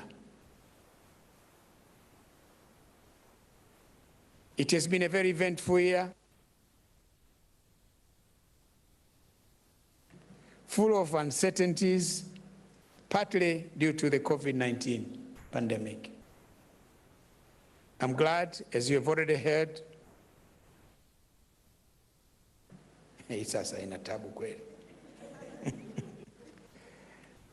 I'm glad to announce that, or to say that today we'll be unveiling not one, but 3 initiatives. Because we decided on developing the East African Youth Agenda. But today we are going to get more than what we bargained for.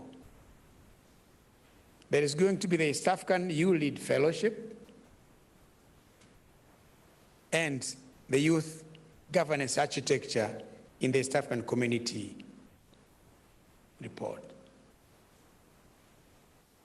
This is a very successful culmination of dedicated efforts of the YouLead Consortium of Youth Serving Organizations and the YouLead Secretariat. Please join me in congratulating and thanking them for a job very well done. Excellencies, ladies and gentlemen, it is heartwarming and encouraging to observe or to note that many African countries are taking measures to adapt and strive to ensure that the COVID-19 pandemic does not reverse the hard-won development gains of the past decades. The commitment to improving lives, access to education, and the opportunity for the young people remains paramount to our goal of achieving the aspirations of the African Union's Agenda 2063 and the East African Community's vision of 2050, the Africa we want and the East Africa we want. Youth are central to realization of the African Union Agenda 2063 and the EAC's Vision 2050. There is in young people the potential to address various social challenges in society. In fact, social and economic challenges in society. Through their physical strength, because young people have a lot of energy. Are physically fit, better than me and many of us sitting on the high table here. But their ingenuity and agility. Young people in East Africa and Africa as a whole ought to seize the initiative to become one of the most skilled populations in the world in order to compete favorably in the globalized world. The world has become global. Narrow nationalism won't help. Ladies and gentlemen, education is central to the development and the improvement of lives of young people who are the present and future of Africa. Unfortunately, even before the COVID-19 pandemic, Africa was in the midst of a grave learning crisis. An estimated 100 million children and young people were out of school. The global statistic for out-of-school children is 250 million, 260 billion children all over the world are out of school. They are supposed to be in the classroom, but they are not. And of these 260 billion, 100 million, 260 million, 100 million are from Africa. The world has 260 million children out of school, and Africa contributes 100 million. There is the American continent, Latin America, Australia, Asia, Europe, Africa. The number is 260. Africa alone contributes 100 million.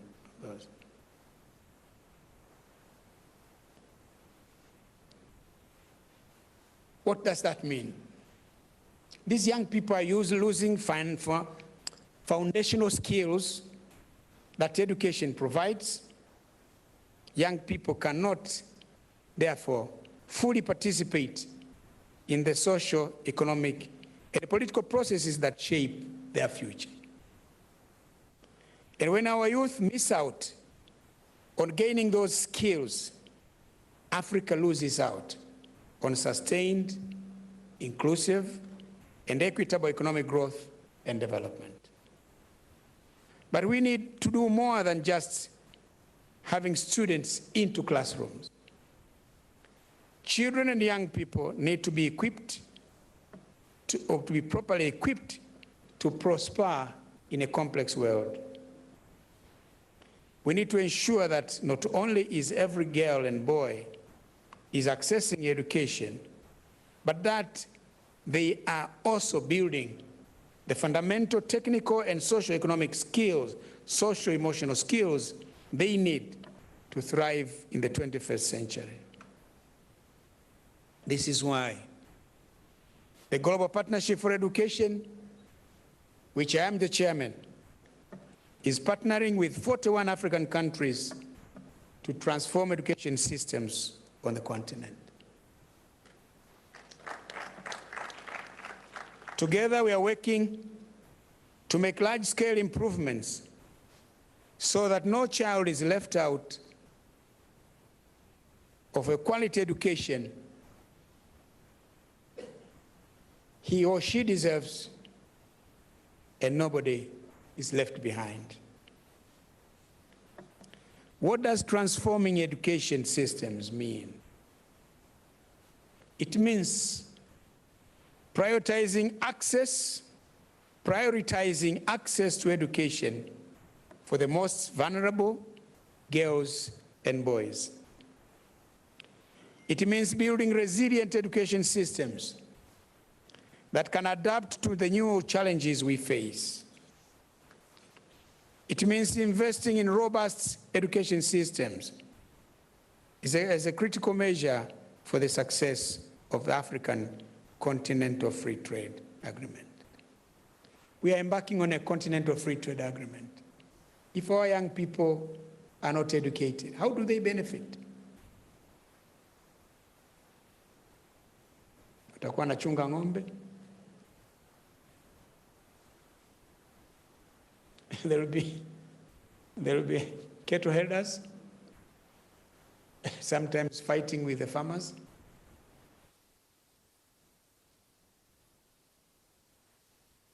There'll be peasant farmers, peasant fishermen. They can't get out of the poverty cycle. And it means more and better financing. In this regard, I commend the African governments that committed to protect, prioritize, and increase domestic financing for education at the Global Education Summit in London earlier this year. And in this regard, let me recognize President Uhuru Kenyatta, who led the campaign for domestic financing in Africa. Because the point is, the donors are contributing. But these children are ours. We also have a responsibility to our children. So as the donors are contributing, we should also increase our own financing for education.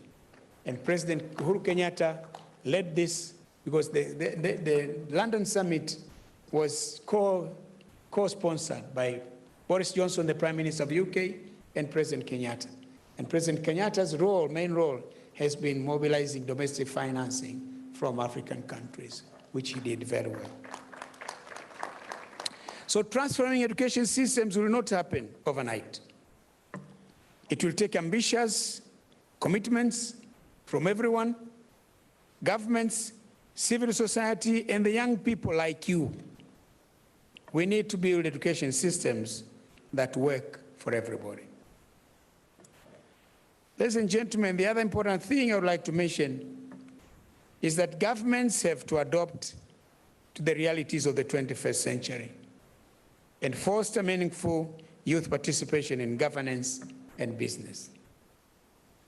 It is not simply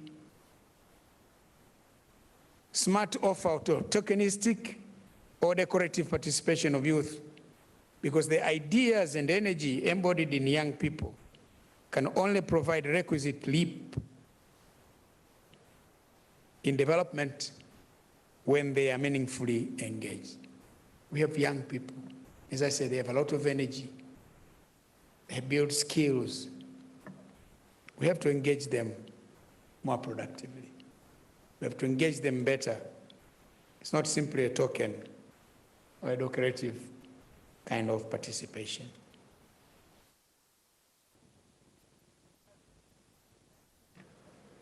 What does meaningful engagement mean in practice? It means that young people are consulted and informed. It's quite a hassle. It means that young people are consulted and informed, and that they are at the decision-making table. 2, it means young people are entrusted to initiate positive action in society. 3, it means that young people are also held accountable for their actions. When you are held accountable, don't say, but I'm young. No. There is a responsibility that you have got to perform. If you've not performed it well, you'll be told, young man, you have failed. In fact, wherever I was appointing young people like John and the others, I was telling them, look here, you are representing your constituency. If you fail, you'll have failed the young people. People will say, these young people are just useless. Look at them. He has been given this responsibility of a district commissioner. Instead of working, he now has an opportunity. He's spending time drinking, not doing his work. So I've been telling them, look here, what I was trying to do really when I was president, I appointed young people in positions of district commissioners, preparing them to take over as regional commissioners. I appointed many young people to be deputy ministers, preparing them to become full ministers. Because this is the mentorship and training you give them. But all of them, I've been telling them, please, you are representing your generation. If you fail, you'll have failed your generation. So this is the point I'm saying here. It means that young people are also held accountable for their actions. And for you young people, you must know you are representing your peers. If you don't perform, you are letting down your generation. When you are elevated, it is just a try. What can they do? I have in my foundation, Vanessa, she's 33. But I believe she can manage. And so far, it's so good. 1 year on, she's doing so well. It's not token. Give them responsibility. Trust them. But give them the opportunity and enable them to perform. So if Vanessa is not performing well, I may be held accountable, but I think she's not complaining on that. Yeah, so the other thing is that it means that the African youth do not forsake their values on the altar of get-rich-quick schemes and fraudulent means, but are willing to work hard and smart to earn a decent living.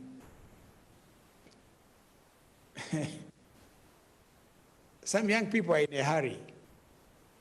And when they are in a hurry to get money, it becomes a big problem. So, hard work, make sure that you earn a decent living.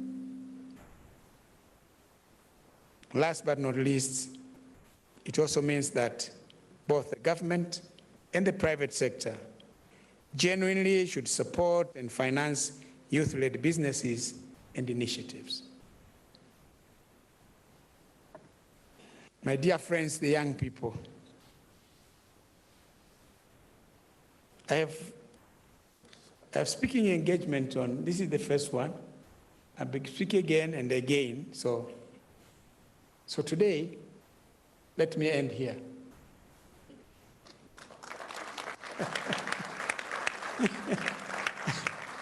I'll engage you some more tomorrow and the day after. But today we have a fire chart, eh? That's a fire chart. Let's chart at the fire chart.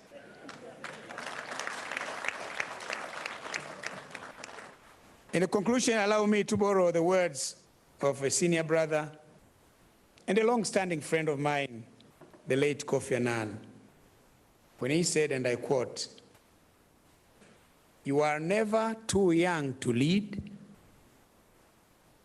You are never too young to do that which you believe in."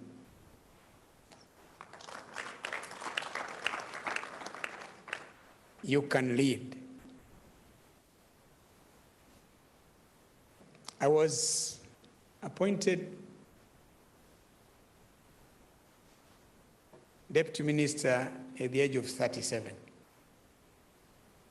I became minister 2 years later. At the age of 44, 42, I became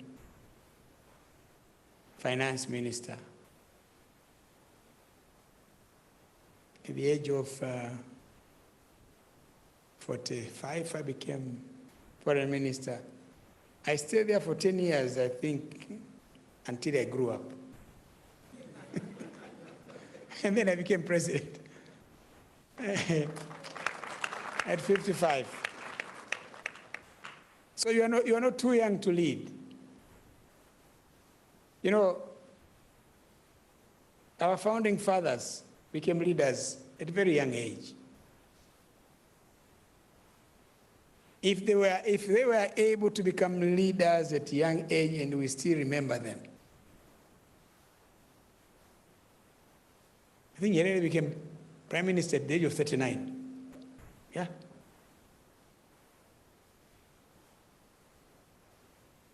Yeah, because he was born in 1922 and he became prime minister in 1961.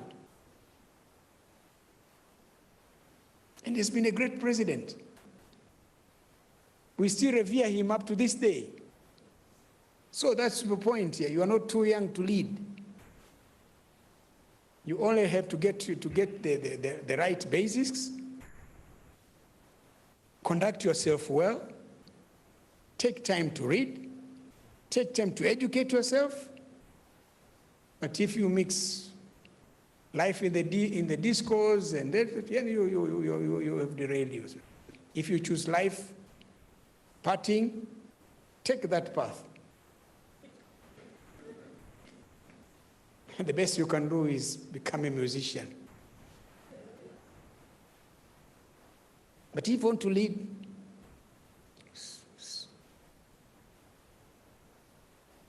do the right things. Educate, read a lot, learn from examples. That's where you can just become leaders.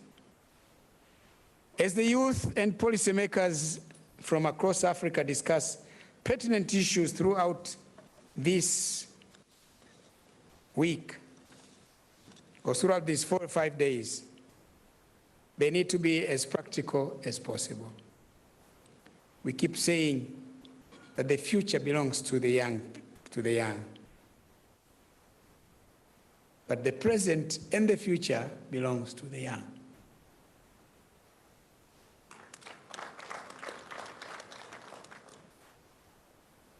At 71 now, if I continue to say the future belongs to me,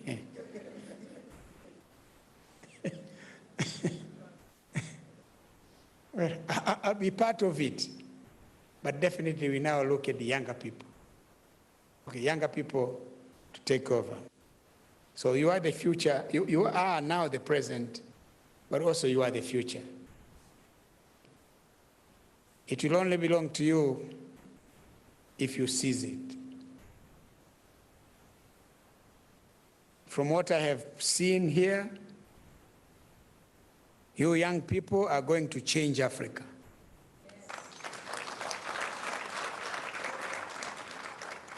You are going to change the world for the better. With those many words, I thank you for your kind attention.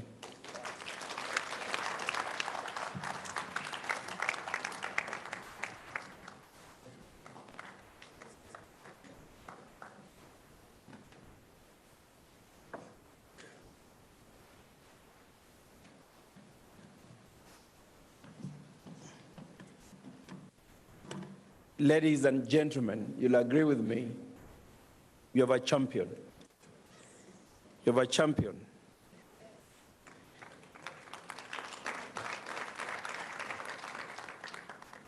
It will belong to you if you seize it. Okay? You have to learn from the best. You have to learn from the best. You must choose who you relate with. This is what we are getting, and therefore the youth, indeed, you have the best. And you said, among yourselves, we have presidents. Among yourselves, there are future presidents. It all depends on how.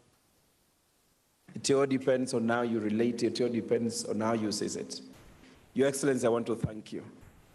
We cannot take that for granted. I think this is a huge lesson, again, for you to have taken time to be with us. And for that matter, you have chosen to be with us.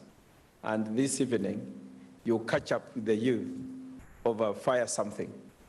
Again, going to that level, you're the champion. I thank you very much. Your Excellency and leaders here, now it's my, again, our pleasure to invite the Honorable Aiden Mohammed, who is participating in this online, who is the Cabinet Secretary responsible for East African Affairs and Regional Integration, the Government of Kenya, but also the Chair Council of the EAC Council of Ministers, who is representing His Excellency President Uhuru Kenyatta, who is the Chair of the EAC Summit. And Aiden has been with us as Secretariat, giving a lot of support, and now he's joining us virtually. Waziri, can you hear us? Something has just happened to my picture. I don't know what happened. It's okay now. Can you hear me? No, you are muted, Waziri. I am not muted. I'm okay now. We can't hear, sorry. You can't? Sorry, before you proceed, we can't hear. I'm sorry, it's showing okay on my side. Now we can hear you. I can hear you clearly. We can also hear you now, Waziri. Proceed. And thank you very much. Thank you very much.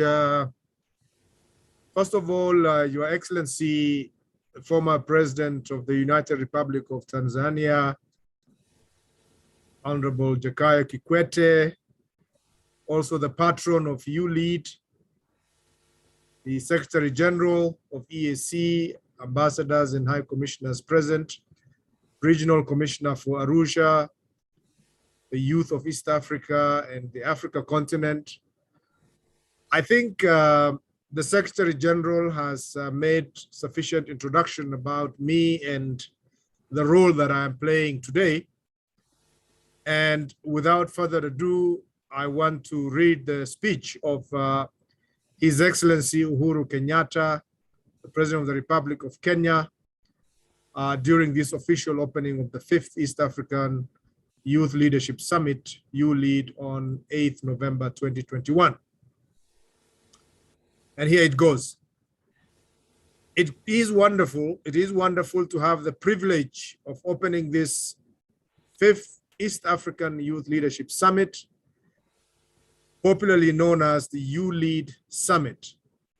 It is refreshing and inspiring to meet today's and tomorrow's leaders and hear the solutions you are advancing to our region and Africa's pressing challenges. Let me give a special shout out to many young people who have traveled from far and near to participate physically in Arusha, and thousands who are joining virtually. And I just saw some people joining from Liberia actually just now. At the outset, allow me to thank my fellow heads of states in East African community, both past and present, for the unwavering commitment to the East African community especially the foresight of advocating for a people-driven integration process. I want to also thank the YouLead patron, His Excellency Kikwete, former President of the United Republic of Tanzania, and Dr. Peter Mathuki, the EAC Secretary General, for the effort and the strategic guidance of convening this summit. When I took over the EAC chairmanship in February this year, I committed to ensure a more united and prosperous East African community with a focus on strengthening partnerships to enhance the intra-East African connectivity and ensuring sustainable implementation of projects and programs in productive sectors. It is therefore befitting that this year's YouLead Summit theme, the future of Africa, creating jobs, feeding and housing the world's youngest continent, falls squarely at the heart of our vision for the East African community. With 75% of Africa expected to comprise those under the age of 35 by the year 2030, the future of Africa is being shaped by our collective actions today. I therefore urge my fellow leaders and policymakers to prioritize the creation of a conducive environment that will unlock the potential of the continent's youth, to enable them to contribute effectively to development. African youth have the potential of expanding Africa's productive workforce, promoting entrepreneurship, and becoming positive instruments of change to counteract the socio-economic effects of COVID-19 and climate change. The Africa Continental Free Trade Area Agreement also provides various opportunities for our young entrepreneurs and innovators to trade at the continental level. Throughout this week, you will discuss and prefer solutions in the areas of governance, business, peace building, gender equality, and accountability. I urge all delegates to speak candidly and envision the Africa that we want. Since solutions are not advanced in a vacuum, remember to consider the present context, the unique value proposition that each one of us can deliver, and then craft practical solutions to these challenges. If you allow me, let me share a few broad thoughts along the lines of this summit's theme. I hope you will realize that we all have a role to play. First and foremost, the political and economic participation of Africa's youth does not currently reflect the proportion of youth in society. As African heads of states, we can do better. This proportion can and should increase. Only then will we be able to reap the full benefits of our continent's demographic dividend. Secondly, we need to acknowledge that we are competing with the rest of the world. We need to retool and reskill as quickly as possible. We can amplify youth voices through education, empowering you with information, mentorship, and skills enhancement. And here is where I would like to pause and challenge you, dear youth of our continent. We are at a defining inflection point. Since the world's existence, there has never been a moment in time like this where knowledge is so readily available.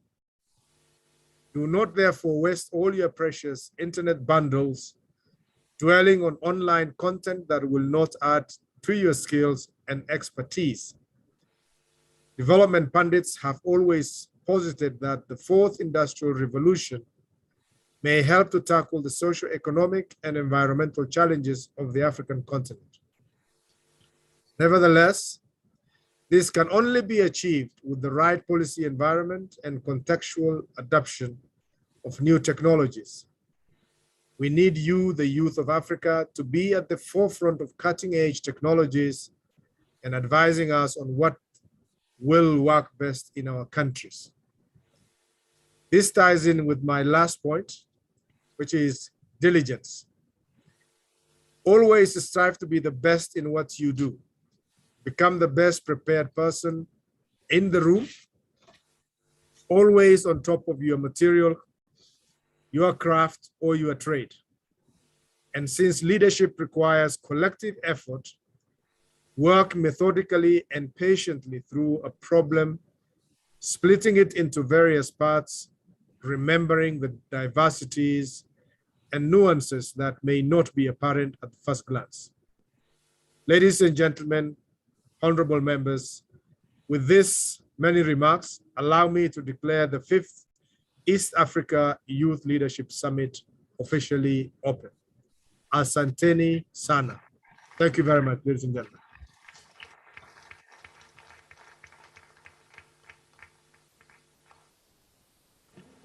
Thank you very much, Waziri. Indeed, those are words of His Excellency President Uhuru Kenyatta, who is the chairperson of the EAC Summit. And we must appreciate, indeed, those were very rich words. We appreciate and your commitment that you've made to the young people in East Africa and to us as a secretariat going forward. We thank you very so much. Now, without further ado, I return this back to the Master of Ceremony. Over to you. Wow, wow, wow. We again do it. The other people said we can did it. So, East Africa, we move it. Let's do it. East Africa, we move it. East Africa, we move it. And Africa, we move it.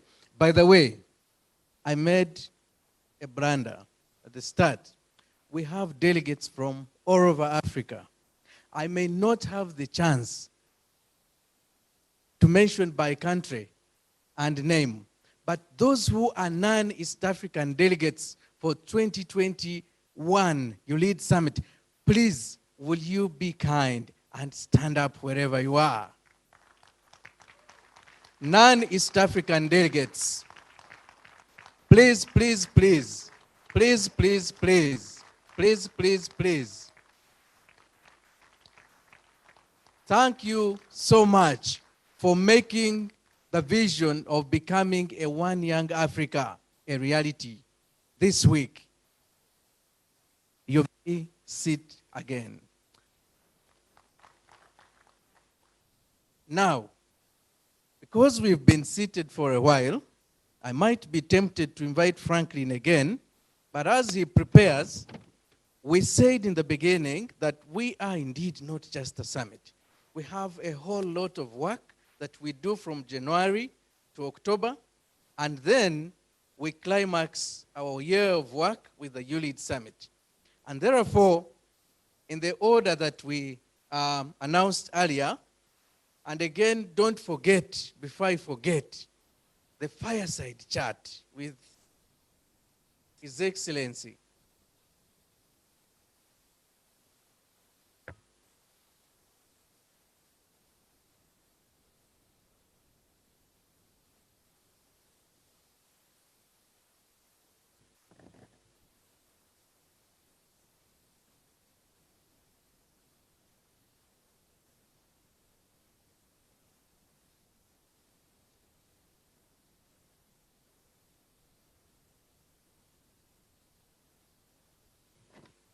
Clear, clear.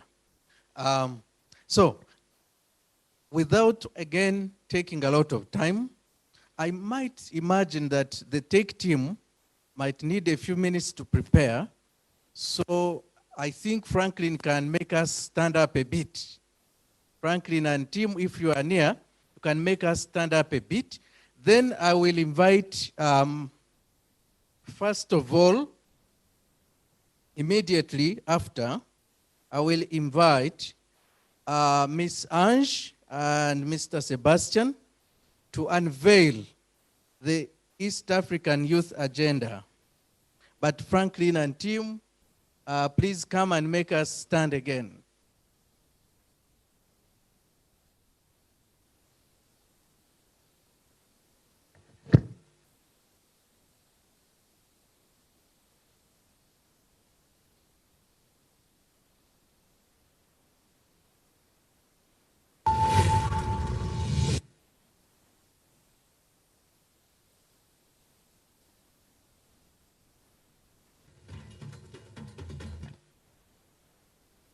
Mic check 1, 2. Well, practice makes perfect, so we'll only do a minute of the song, and this time we will be monitoring. We'll be monitoring who is going to get the largest serving of supper at TCDC during the fireside chat. So we're going to be looking around so that we just stretch. So that we just stretch. I'm requesting you, let's just stand. We'll do it very simply. Thank you. Awesome. The middle row is already, thank you for that. Someone is hyping the row here. So let's just make a line here. We are going to do it with them. So let's just make a line here. Yes, and then we face, we face the delegates. And then the VIPs will also join us at a time, yeah? Okay, just for now, okay? Awesome, awesome. This side we're ready. Remember the moves, they're very easy. We'll just remind ourselves it will be the clap, the chest, and the leg. Let's just remind ourselves of the clap. Let's go. Clap, chest, leg. Let's go again. Again, clap. Again, clap. I'm not as flexible as the guy who was here in jeans. So let's put the song. Let's go. DJ, over to you. DJ. This part is for flying, eh? Africa. That's it.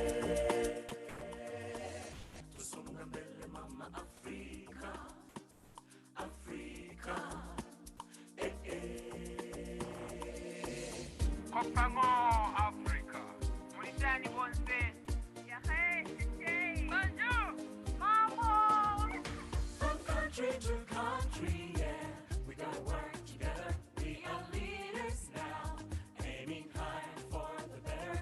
Together, to make our nations greater, by sharing to empower. So you lead, I lead, we lead together. So you lead, I lead, we lead together. We do lead, we do lead. Let your dream be a reality. We do lead, we do lead. Let your dream be a reality. Yeah, listen, together we shape young men and women with the pillars, with the future. Here we are, let's join together with ability to change communities, with love, with peace, to respond to our need, to call for unity. Africa, hear me cry, never leave me alone. As I see light in a brighter future, let's join hands for youth and women. So you lead, I lead, we lead together. So you lead, I lead, we lead together. We do lead, we do lead. Let your dream be a reality. We do lead, we do lead. Let your dream be a reality. Yeah. Vijana wa Afrika wote waungana, vijana vijana kutoka mashariki, magharibi, kaskazini na kusini, hata na kati, twaja pamoja ili tufanye nini? Yeah. So you lead, I lead, we lead together. So you lead, I lead, we lead together. We do lead, we do lead. Let your dream be a reality. We do lead, we do lead. Let your dream be a reality.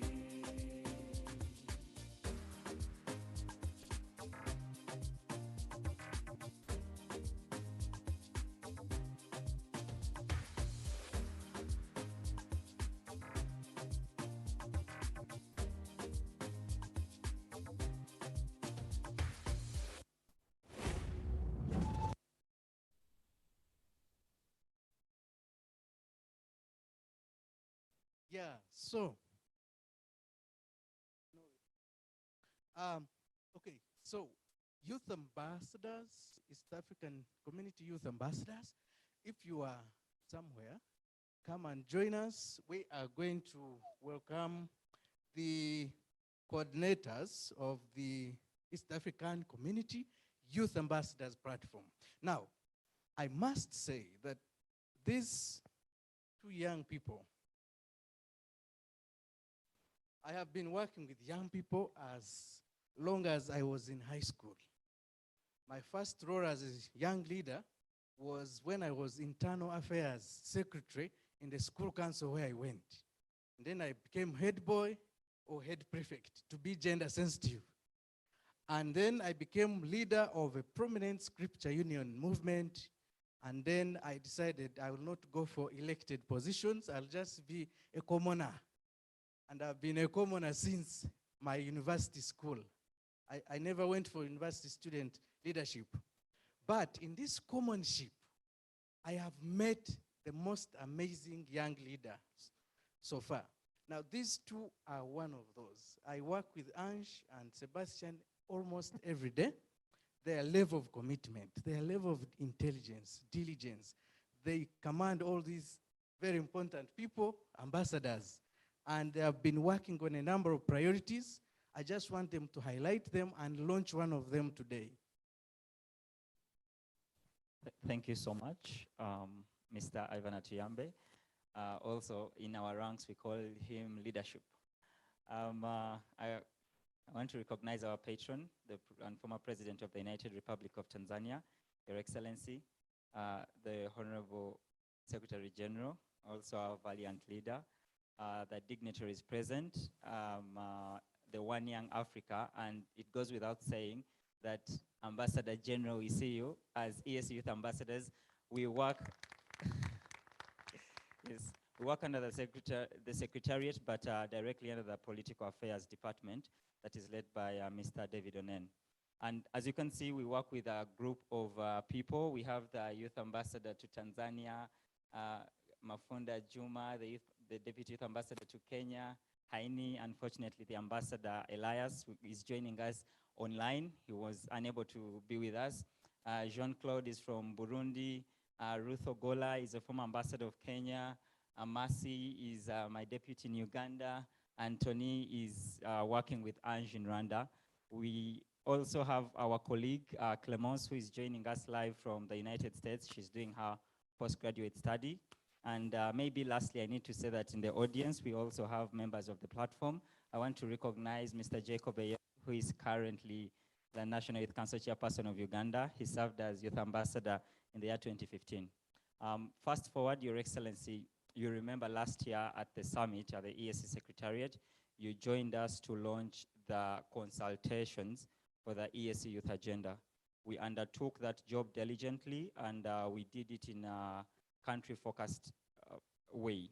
We had consultations at a country basis in all 6 partner states of the ESC, and we had different actors. We had representatives from government. We had the National Youth Councils that we work very closely with in all ESC member states. We also had civil society, and we also had youth that in governance terms would not necessarily hold positions, but we felt are key stakeholders, and therefore we needed to have their ideas. We also then undertook a process of compiling the agenda. We are going to have a validation of that agenda. We had the validation of that agenda, and today we come here to launch it before you. But before we do the launching, I also want to point out that we have undertaken very many series of activities, and they were not unique to East Africa, because as you may know, the East African Community Youth Ambassadors Platform is delivering as one with YouLead Africa. And with that, we also have partners from other regional economic communities. And I know that one of our partners, SIOF, is here in the house. SIOF, some noise if you are around. Yes, the Southern African Youth Forum. Some of the activities we undertook was creation of a manual.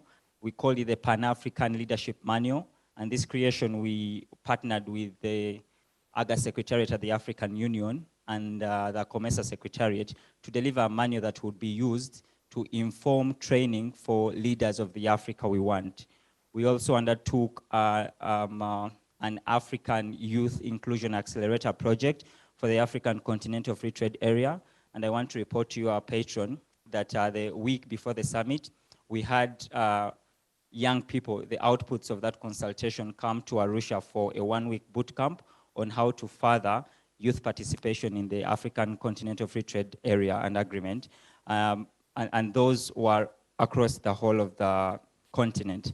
And then for the East African community, we work, like I said, with the diligent guidance of the Secretary General to foster and implement the EAC youth policy. And one of the things spelled out in the youth policy is a creation of the East African Community Youth Council.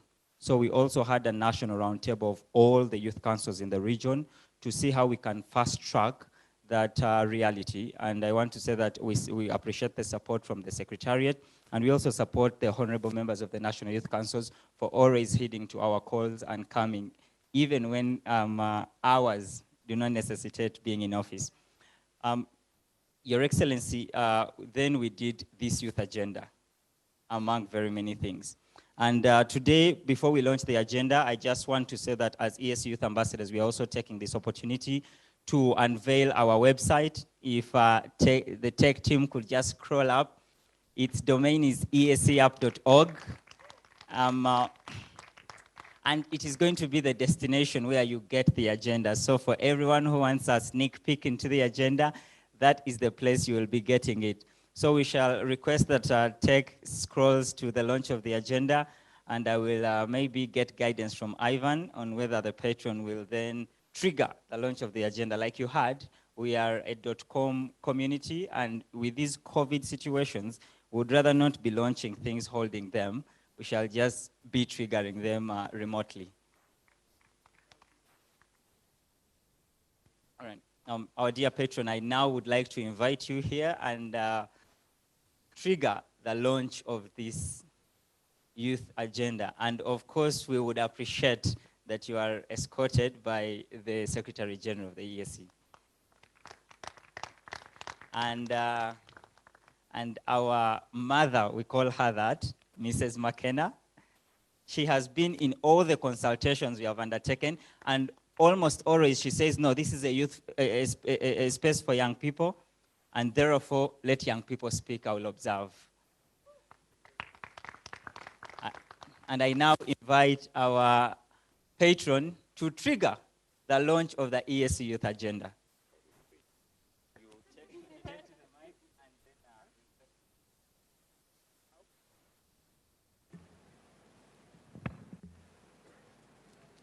Launch the agenda.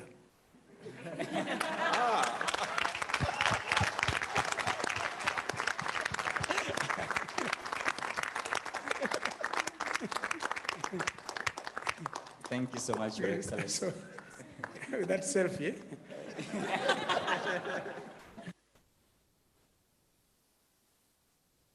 All right, I will now invite my colleague, Ange, to say something. Thank you so much, Ivan Sebastian.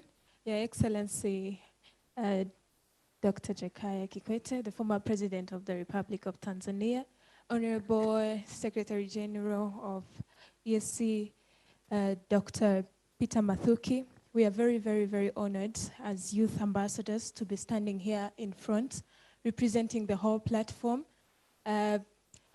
I think I am not really going to take much of the time, but as the EAC Youth Ambassadors, we are looking forward to implementing the agenda, and we are calling up to everyone who is here as the development partners, even the policymakers. This is the agenda, but implementing it, we need to do it with you. Thank you so much. Yeah, thank you very much. Now, they're all young, but they work as if they are like a Secretary General in waiting. They're amazing. I talk to them at 3 a.m. They are working. I beat them to go to sleep. They are so committed. And Secretary General, this is the reason why the community is closer to youth. It is because of this team. We need to support them. And I'm calling upon the development partners who are here to really support the platform. Thank you very much. Now, yes, you can retire. Now, why GA? Franklin, I think we'll do a video, just that video, instead of a speech. Just play that video, and then we don't want to do so much with this. As they prepare the video, I will explain why this YGA is called YGA's Youth Governance Architecture. And as I said in the start, whenever you try to do something, there is something informing you that that is what you need. And we've been working with youth in the East African community, but we do not have enough evidence or foundational knowledge on what the youth really need.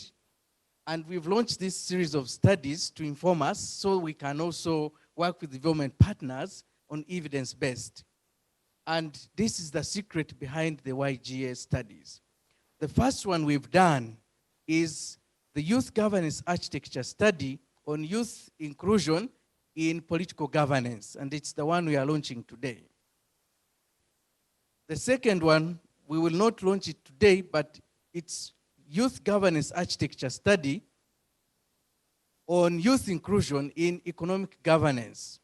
The reason for this is that an enabling environment, policy level, institutional level, for youth to know their economic responsibility, but also for partner states or governments to make the laws and policies that make the environment enabling for youth to use their energy, talent, and diversity, not to ask for jobs, but to create the jobs. That's the purpose of these youth governance architecture studies. And I wish to ask the tech team to play for us a video that explains that study, and then we will display the cover of the study and we'll make it available online in the interest of time.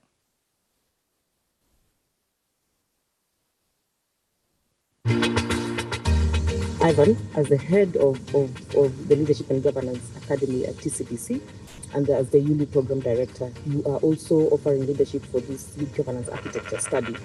We'd like to find out from you why this study is important, not just for TCDC, but for the region. First of all, the study addresses the evidence gap that exists on youth programming. There is a lot that many players are trying to do for the young people and with the young people, but we need to update the status of affairs of the young people. What do the young people want to see more in their space, and what areas do they need support more? And so this research is an effort to collect data, evidence, to inform what the young people really aspire for, and for players like government, society, and development partners to program on the basis of such evidence in order to be responsive to the current needs of the young people in the region.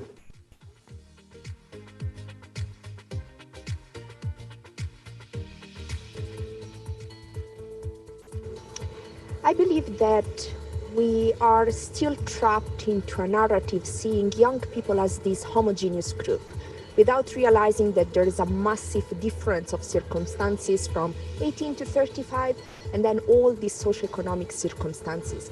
But then when we take a step back and think of young women, we know that patriarchy negatively affects their participation at private and public life. As such, when we want to investigate to which extent the environment is enabling youth participation, we need also to focus specifically on young women participation. Young women participation is this big, different group. Let's take, for example, young women with disabilities. Which type and form of disabilities? What type of socio-economic challenges and circumstances affect them? What's their level of education? And many other aspects from rural to urban, and also the way the digital divide affects them. Starting from this kind of analysis, we have then realized that it was extremely important not just to investigate youth participation, but even more, young women participation from an inclusive perspective, which means that we have focused as well on young people with disabilities. The research addresses the programming needs of a cluster and set of players. To begin with, the youth themselves. They need a space and a process through which they can express their own needs, aspirations, and what they want to see working on, and whoever wants to support them, where they should put the support. Two, government policymakers at all levels. from national youth councils to members of parliament that represent young people, but also policymakers in the institutions of government, such as national youth councils and ministries responsible for taking care of the needs of the young people. And lastly, the development partners who are supporting government efforts and also in some way supporting young people's efforts. They need to know through this research for the next 3, 4 years, 5 years, what should we prioritize in order to be in solidarity with the young people and address their identified needs.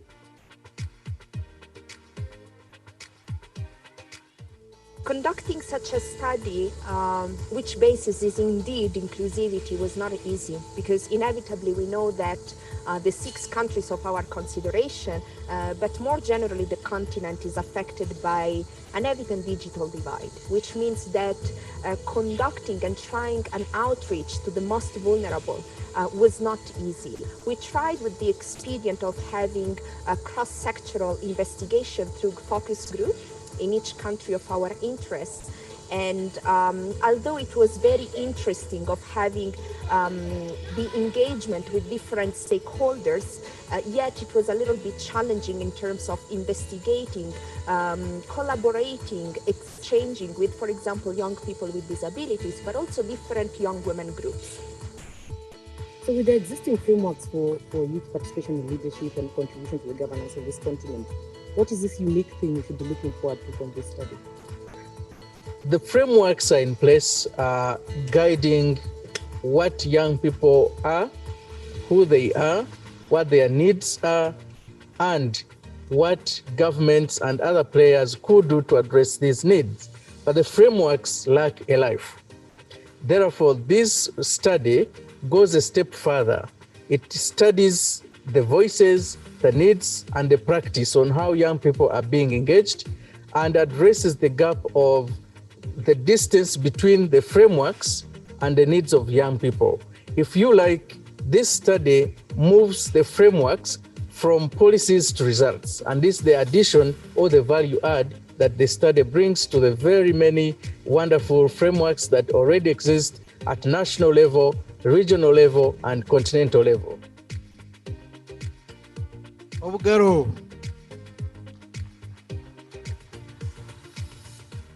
Okay, we will just display the cover to show you what it looks like, and then we go to the last launch, the unveiling. Actually, we are not launching, just to correct the record, we're not launching the fellowship, but we are unveiling the process of developing the fellowship, the East African Youth Leadership Fellowship. And for that, I would love to invite my colleague and counterpart at the Mrisho Kikwete Foundation to just briefly tell us about what is this fellowship and what is required of us to make it a success. It's not our fellowship. It's not mine and Vanessa, it's ours. So she will invite you to participate, and you will know what it is and how you can take part. Thank you, Ivan. Mheshimiwa Dr. Jakaya Mrisho Kikwete, former President of the United Republic of Tanzania, Mr. Peter, AAC Secretary General, Honorable John Mogela, RC of Arusha, and Ms. McKenna. Thank you so much for hosting us, ministers, MPs, ambassadors, and friends. Karibuni sana Tanzania, for those of you who are here for the first time. As Ivan mentioned, I'm standing here today to represent a partnership among 3 organizations: the East Africa Community, MSTCDC, and the Jakaya Mrisho Kikwete Foundation. So as you remember, in 2019, one of the outcomes of the YouLead Fellowship was to come up with, the YouLead Summit was to come up with a fellowship. And today, earlier on during the sessions, we talked about having a fellowship that is African-driven, African-led, and that meets the needs of African young people. So it was very exciting for us to hear, because that's exactly what we're trying to realize. We're coming, looking at the outcomes that came out of the 2019 summit and trying to come together and see how is it that we can develop this fellowship. So what we're unveiling today is the journey of the fellowship. On the 11th of November, we invite all of you to attend the session where we have 2 requests and 2 asks. The first one is come and co-create with us. Come help us determine what will be the content of the fellowship program. How will it be administered? Who are our mentors? What are the lessons that we need to learn? Because we believe that we have enough resources among ourselves to come up with a great program. And the second one is come and partner with us. Us at the Foundation, MSTCDC, and the East Africa community is big on collaboration. We're a strong believer in collaboration. So we need partners who will implement the fellowship. We need partners, technical partners, who will help us shape the fellowship. And we also need partners who will finance the fellowship. So we are embarking on a very big journey that we're excited about. I hope you're all excited about it as well. And the journey of the fellowship starts now. And we are going to have a year where we'll develop the fellowship, we'll come up with the content, we'll get feedback from us young people to shape the fellowship. And our goal is to officially launch at the next YouLead Summit with an inaugural class of the East Africa Youth Leadership Fellowship. So all of you, we're really welcoming you. If you see any of us, ask us questions, stop us, and please come and collaborate with us on this very exciting journey. Asanteni sana. Stay. Can you stay? Just, I was going to ask the technical team to display the mocha so that you see how it looks like. And you have been invited to take part in the co-creation workshop on Thursday, and we would like to walk the journey with you. The fellowship has 2 parts.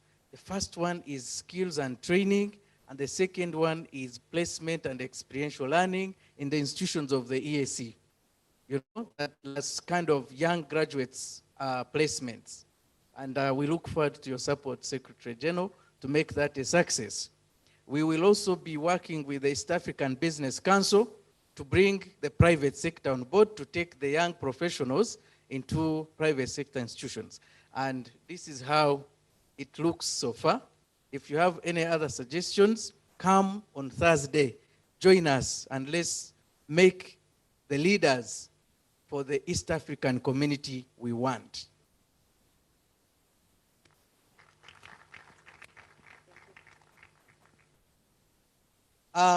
Finally, I would like to invite again the Secretary General. He's been talking with the Patron. There's a message that is coming. And then, Solomon, you should be here to see how to usher us out. Solomon and Franklin have a plan of ushering us out, but my senior brother, Secretary General, welcome to give us that interesting message. It is actually not a message, dear delegates.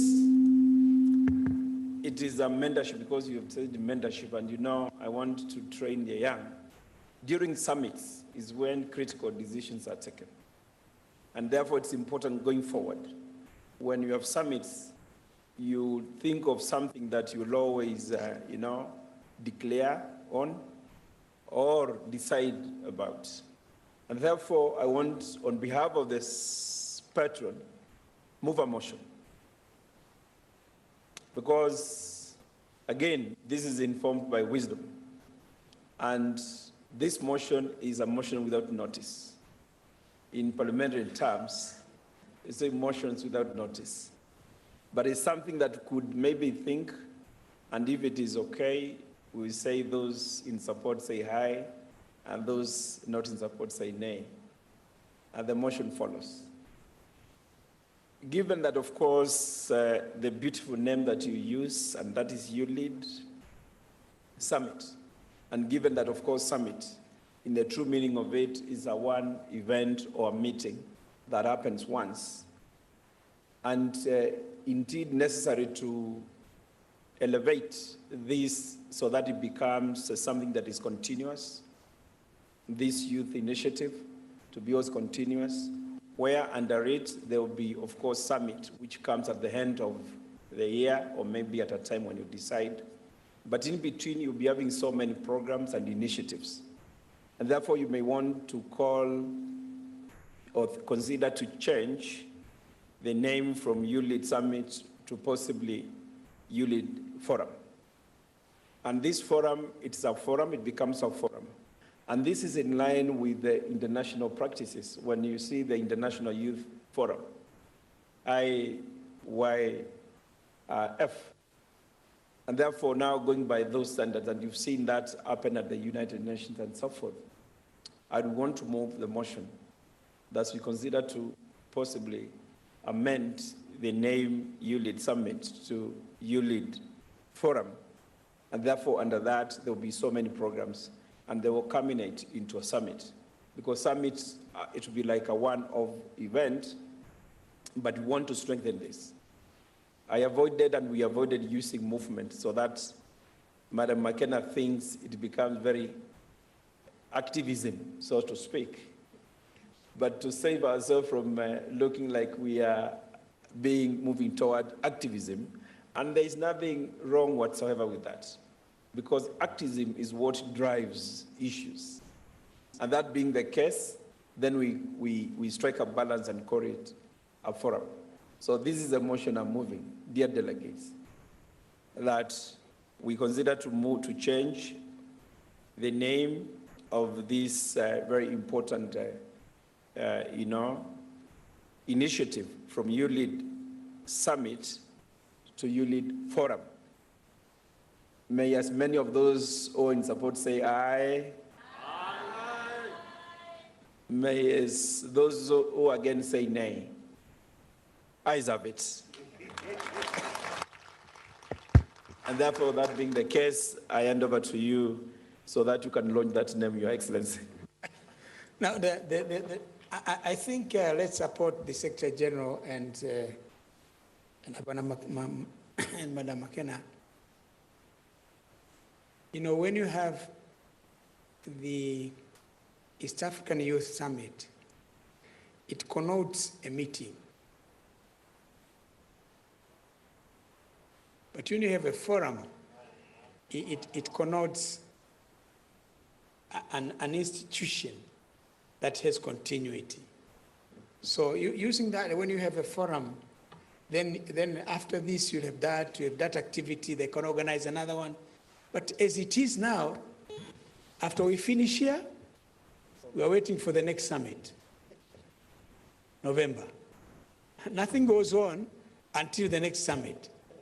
So I think now when you transform yourself into a forum, it means that now you are going to be quite active. Then you look at the setup. You may have office bearers. You may create an institution. You may have officials that you appoint, and these officials are going to be active. They're going to work on the fellowship, going to work on that, and from time to time they send messages. Now there is this thing about youth. Let's pronounce ourselves. Let everybody be busy in his Instagram and Twitter page and talk about it. You can even be working on messages that you can always say there is something that is happening. Let the youth pronounce themselves. But when you are a summit, you can't do it. You have to wait until November. So I think it is a better proposition. If I had the voting power, I would not have said aye. Okay, I think that's what I'm just supporting this. Then from now on, you start thinking about a serious organization, not an organization waiting for a summit. Yes, because after the summit, nothing until the next summit in November. I want us to be quite active, young people, active, so that you will be felt, that people will know if there is something they don't like, they will say. We will hear them. There is something they like, they will say it. And this is what young people are. You know, when I was young, we used to be quite Of course, those were the days of one-party system, but at least we had President Nyerere who gave us a lot of latitude. Young people could speak our opinion. And he enjoyed it because he liked debate. He liked engagement. So I think that's the point. I think transform yourself. It's not transforming actually. You're already a forum of some kind, but you have decided to meet only once a year. Your activities only wait for a summit. Now, with this transformation, is that you'll be active, quite active. You'll have office bearers, and these office bearers are going to be interacting with you, and also find ways of interacting. And you'll be able to give opinion, your own. But I hope you are not going to use that opinion to insult the elders. They may just say, to hell with these boys and girls. Okay, that's what I want to say. So it's the end. Who closes this meeting day? Yes. Are there contrary voices to the motion? We actually have another motion. We already voted. So, but we have another motion. We actually have another motion. No, if it is not about that, we voted. Just a suggestion. Yes. Like when you say you lead, it could be anyone, could be elderly person, could be what. But I was suggesting to complete it to be youth lead forum.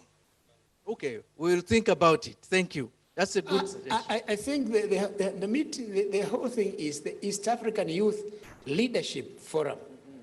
So it's just when they say you lead forum, it's just some youth leadership forum.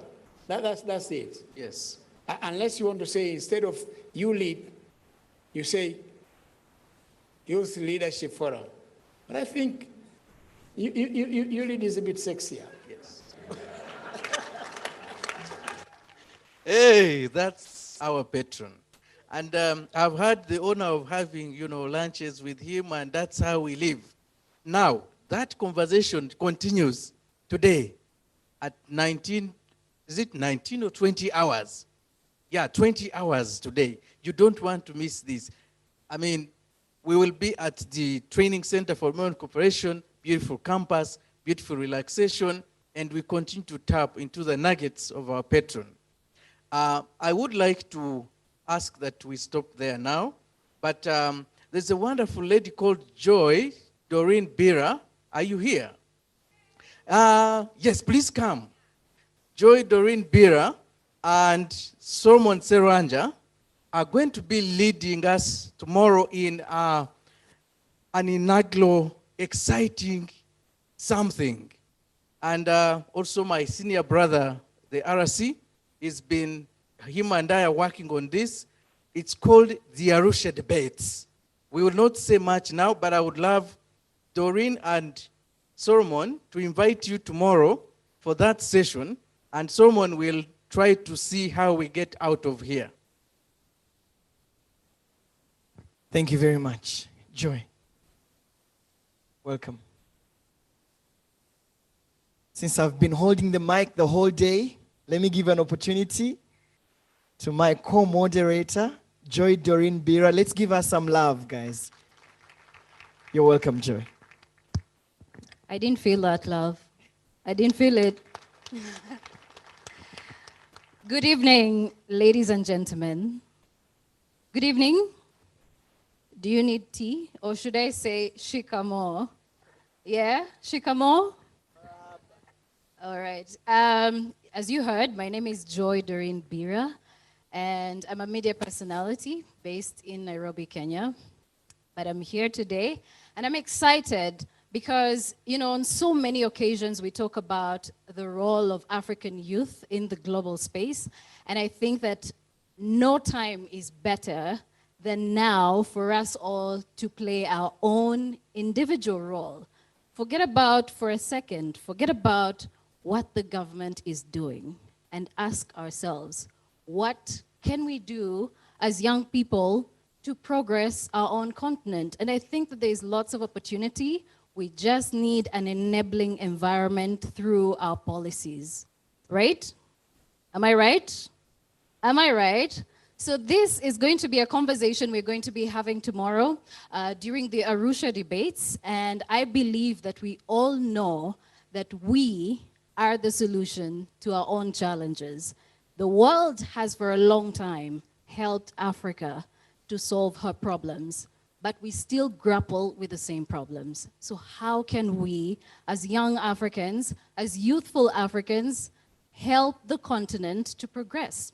And I always say that it's not just the role of young people, it's a collective role of the older generation and the younger generation. So I'm excited, not just for the fireside chat that we're going to have with His Excellency Jakaya Mrisho Kikwete, and also the East Africa Community Secretary General and everybody else who is here, but for the rest of the continent to understand the value of talking as Africans.